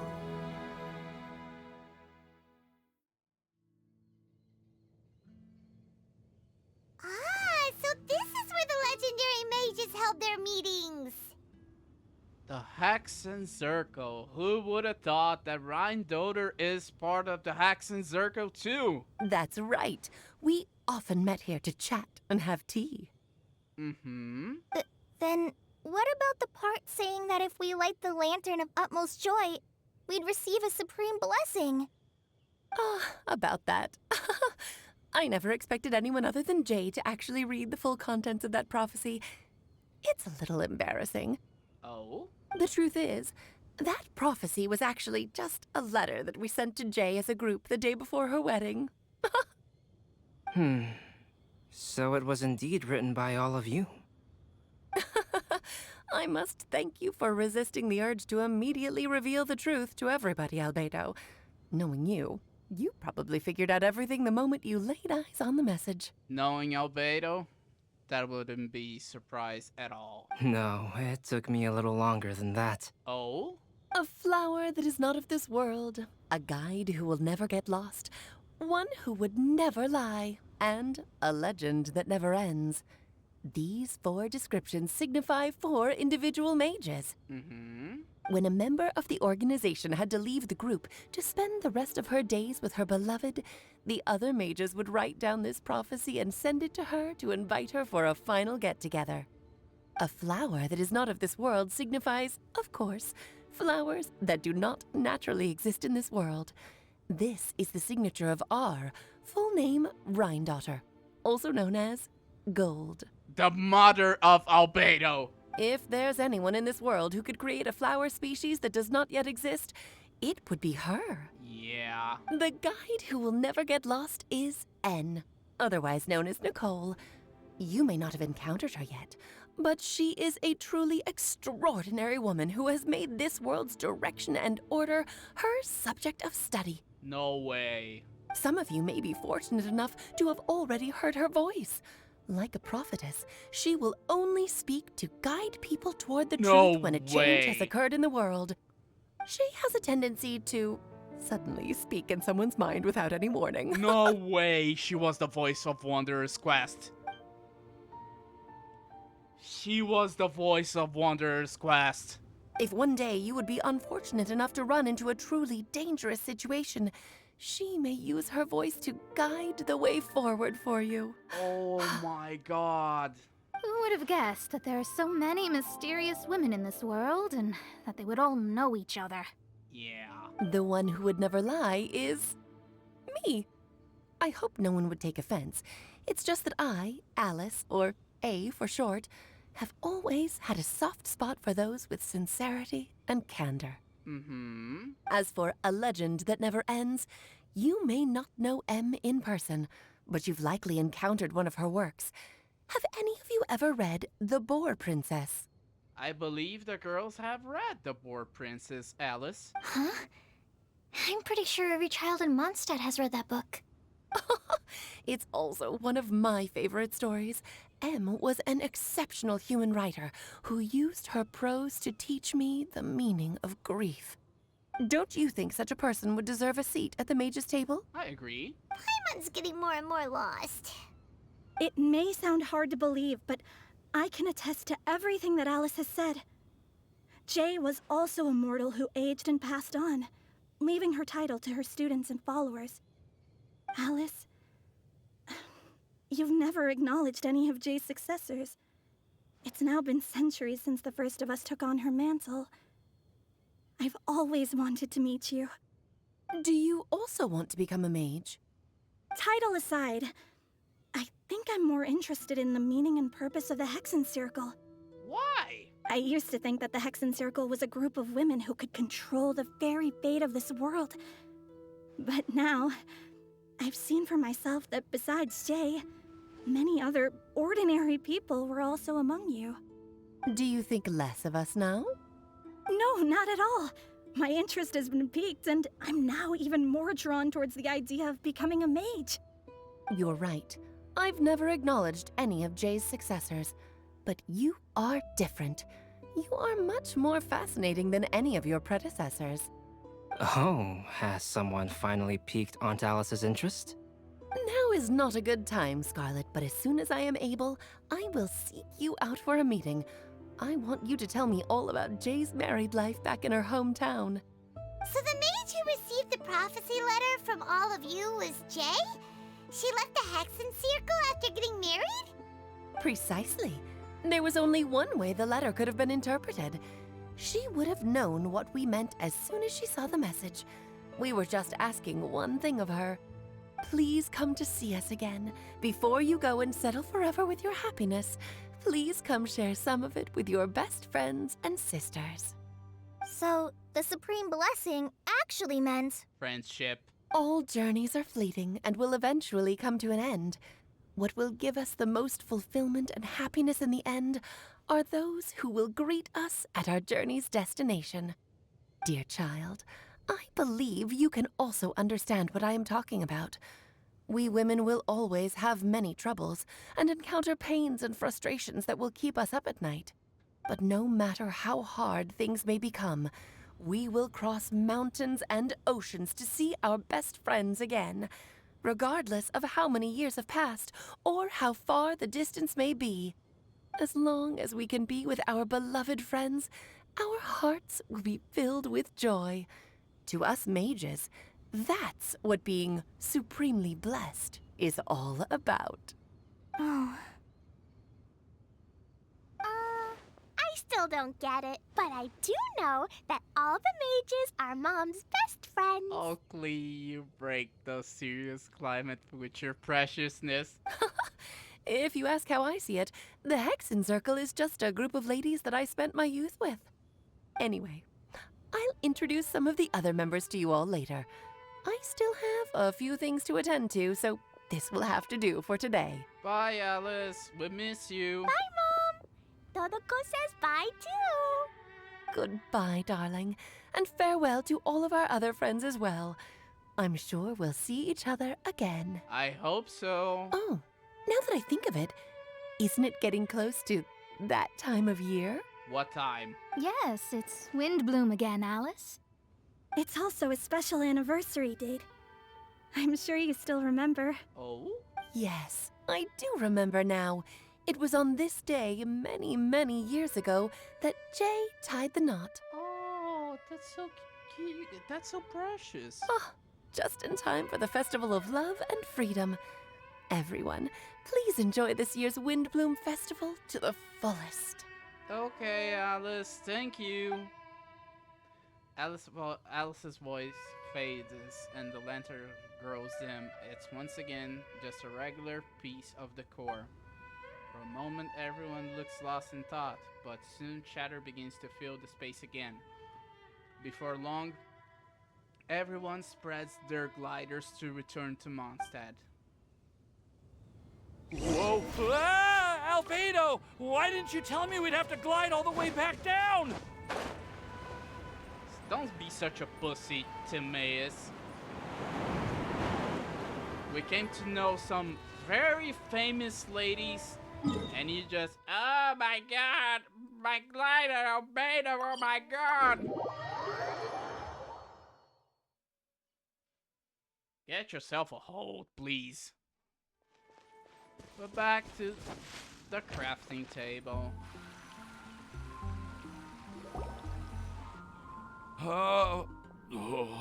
You okay, buddy? Are you okay, Timaeus? Maybe you'd feel better if you just, let it out. Let it out, buddy. I'm fine. I'm just a little glider sick, that's all. Yeah, you're going to be okay, buddy. You may want to look into getting your own gliding license when you have the time. Yeah. It might prove helpful to you. Amber is a good teacher. Okay. Sure thing. It sounds like you've still got something on your minds. Why don't you tell us? We're all happy to listen. Yeah, tell us, Timaeus. It's nothing, really. It's just... Well, Alice's story was really interesting and romantic. I won't argue about that. But still, the whole thing wasn't quite what I was hoping for. Of course, I didn't actually expect the supreme blessing to be real, but... Don't say that. None of this was your fault, Timaeus. Honestly, it's more on me for having agreed to be the Windblume Festival Special Ambassador. Had I not asked for everyone's help... Come on, Sucrose, don't be down on yourself. If anything, it should be my fault for finding that prophecy. It's not your fault, Kale. Oh, no. I didn't mean to blame the two of you either. I just feel like this whole adventure didn't really end on a high note, and we also didn't really get anything out of it. Really? But I'd say we still learned something new. Yeah. Well, that aside, Timaeus, you still need to go to Liyue to apologize to Yingar, right? Do you want Kale and I to accompany you? Oh, Miss Yingar. I mean, I just really don't want her to get mad at me. Now that I've come back to my senses, I really don't know what I should do. You should be calm and simply let it out. Hey, you three? You may want to look over there. Oh, Yingar. Huh? Go on, lover boy. Miss Yingar? Go on. Oh, so that's Miss Yingar? I've never met her before. Yep, that's her. And she actually came all the way to Mondstadt. In the end, the letter from Timaeus didn't reach her. I am so sorry, Miss Yingar. But how did you... I mean... Are you so happy just to see me? Maybe. Of course I am. I'm so happy that, I don't, Sorry, I don't know what to say. I was ready to give you a harsh scolding, but now that I've seen you like this, I suppose I could let you off the hook this time. Why give Timaeus harsh scolding? He's aloof. You said you couldn't come to pick me up because of a very important matter, right? Well then, of course I had to come and find you instead. Should we go see how they're doing? No. Well, I wouldn't. You'll get hit by a forest boar if you interrupt a couple's romantic conversation. See? Mona knows. Oh, really? We'll just leave them alone then. Yeah, let's just leave them alone. They look quite happy. Maybe that's what Windblume is all about. Their adventure has come to an end. I am so glad to see Timaeus find his happiness. I have to say, I'm even more envious of you, Sucrose.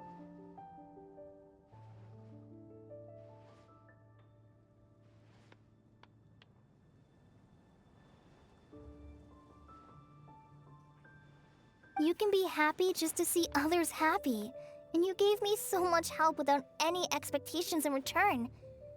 Even though you said that we're very much alike, I still feel like you have a much bigger heart than I do. Oh, don't say that, Kale. You two have a bigger heart. But if you say that, then I'd say I'm also nowhere near as brave or tenacious as you. I guess we have the same amount of positive qualities. They're just spread over different parts of our personalities. Exactly, see? I've never visited Sumeru, or made many friends from outside of Mondstadt. I'm happy just to have met and become your friend. See? Maybe I'll get shy and flustered when I meet other people I don't know in the future. But that's okay too. Since we are so alike, you probably get what I'm trying to say. You just need to believe that all of your issues aren't really issues at all. But isn't it too late now for me to learn to accept myself? No. Well... Do you know anything about the blooming cycles of Cecilius? What? I may have read about that in a book before.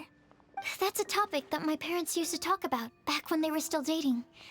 Surprising, right? To think that people would talk about that while on a date. My mom brought it up at dinner one time last month.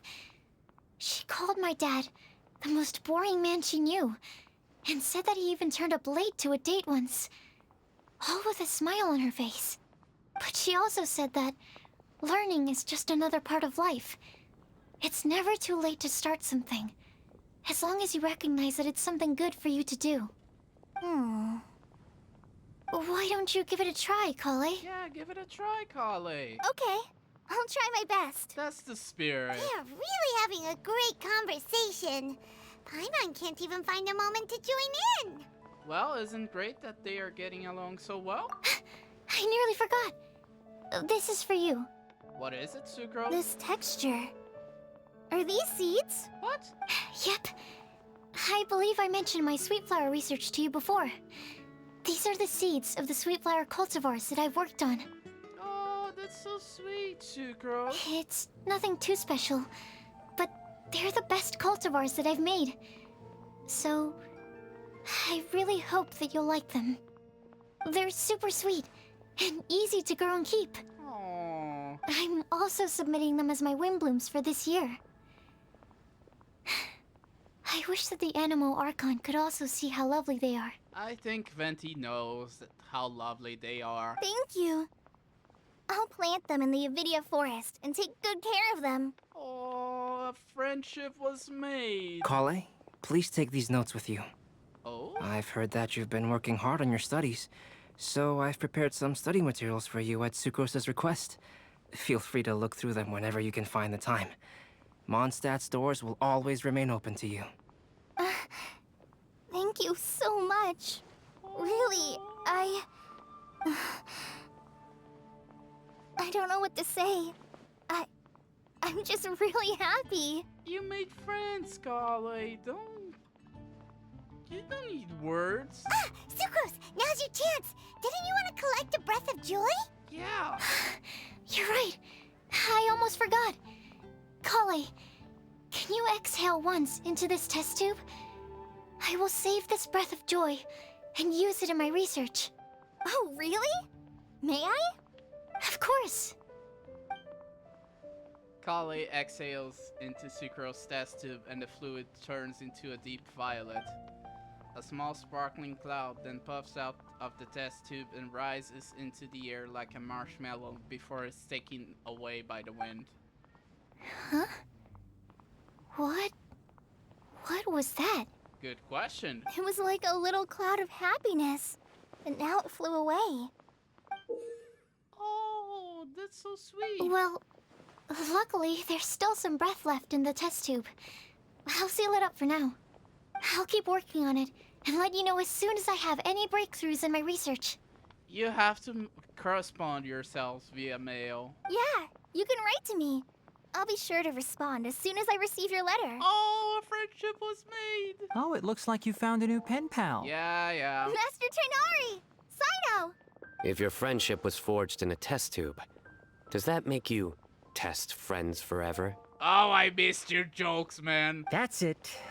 I think all that matters is that I've enjoyed Mondstadt immensely.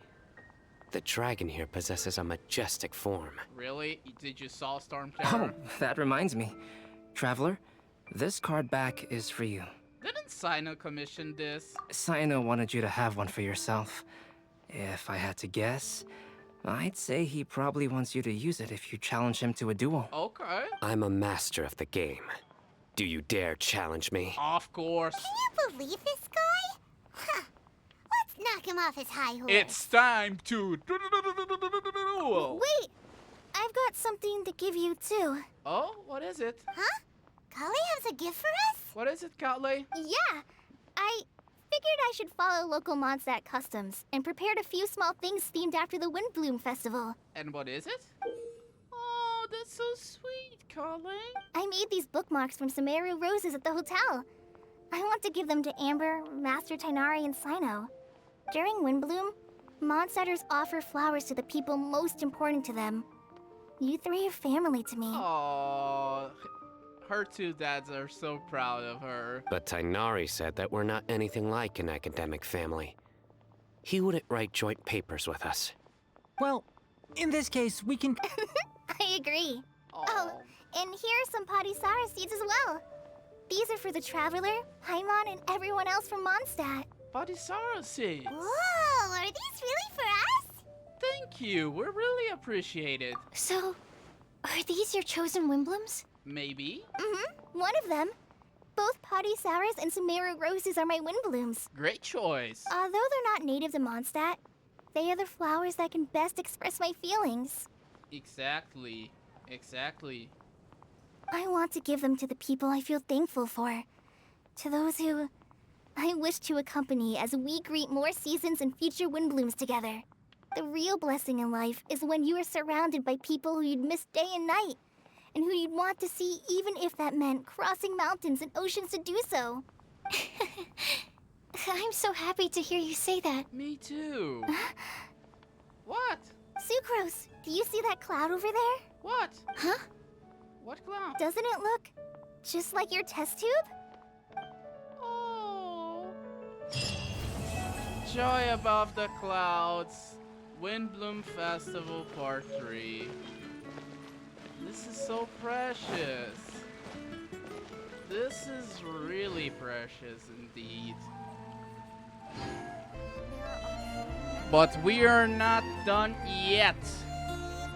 We have to meet More speed. some NPCs. So we are starting according to the picture that I have right over here. We can go to Sino is... Let's go to Sino first. Sino is right over Welcome here. to Mondstadt. Hope you enjoy the Windblume Festival. Where's Sino? More speed.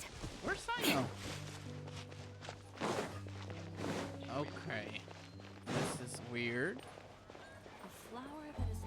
Oh. Maybe Sino is here. Yeah, here he is. I quite like my new card back. It goes perfectly with my deck. Oh, so you like it, big boy? I take it you've also received your card back? Want to use it to play around? Yeah, but I need to familiarize myself first. We're going to play offline, okay? No problem. Just come find me again when you're ready. Okay, don't worry. I got your back, homie. So now it's time to find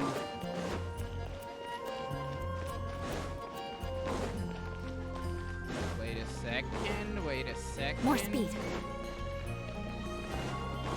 Where should I found those two?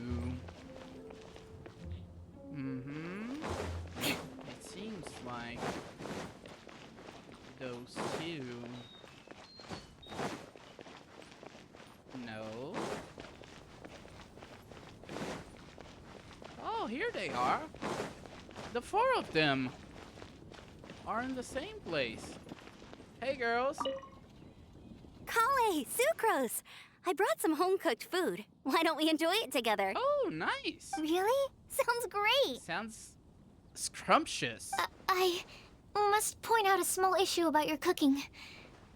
You have a tendency to put a little too much flavoring in your dishes. Oh. Sorry.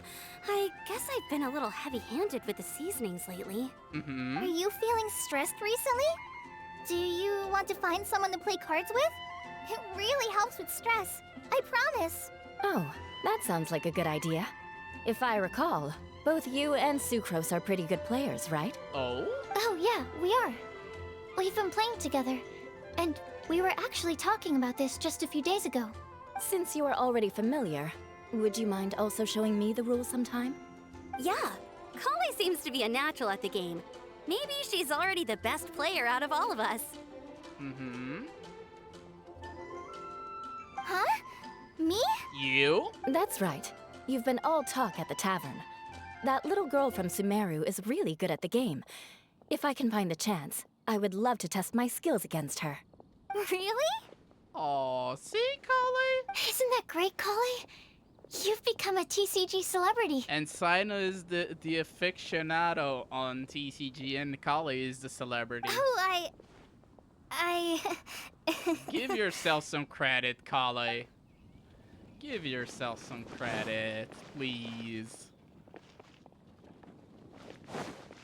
It's not like every time you can give yourself some credit. So, Fredo, where is Fredo? Mr. Fredo is right. Wait a second.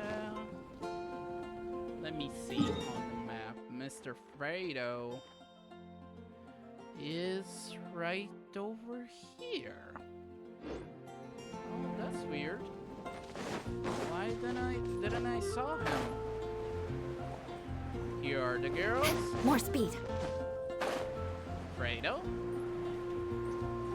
Fredo?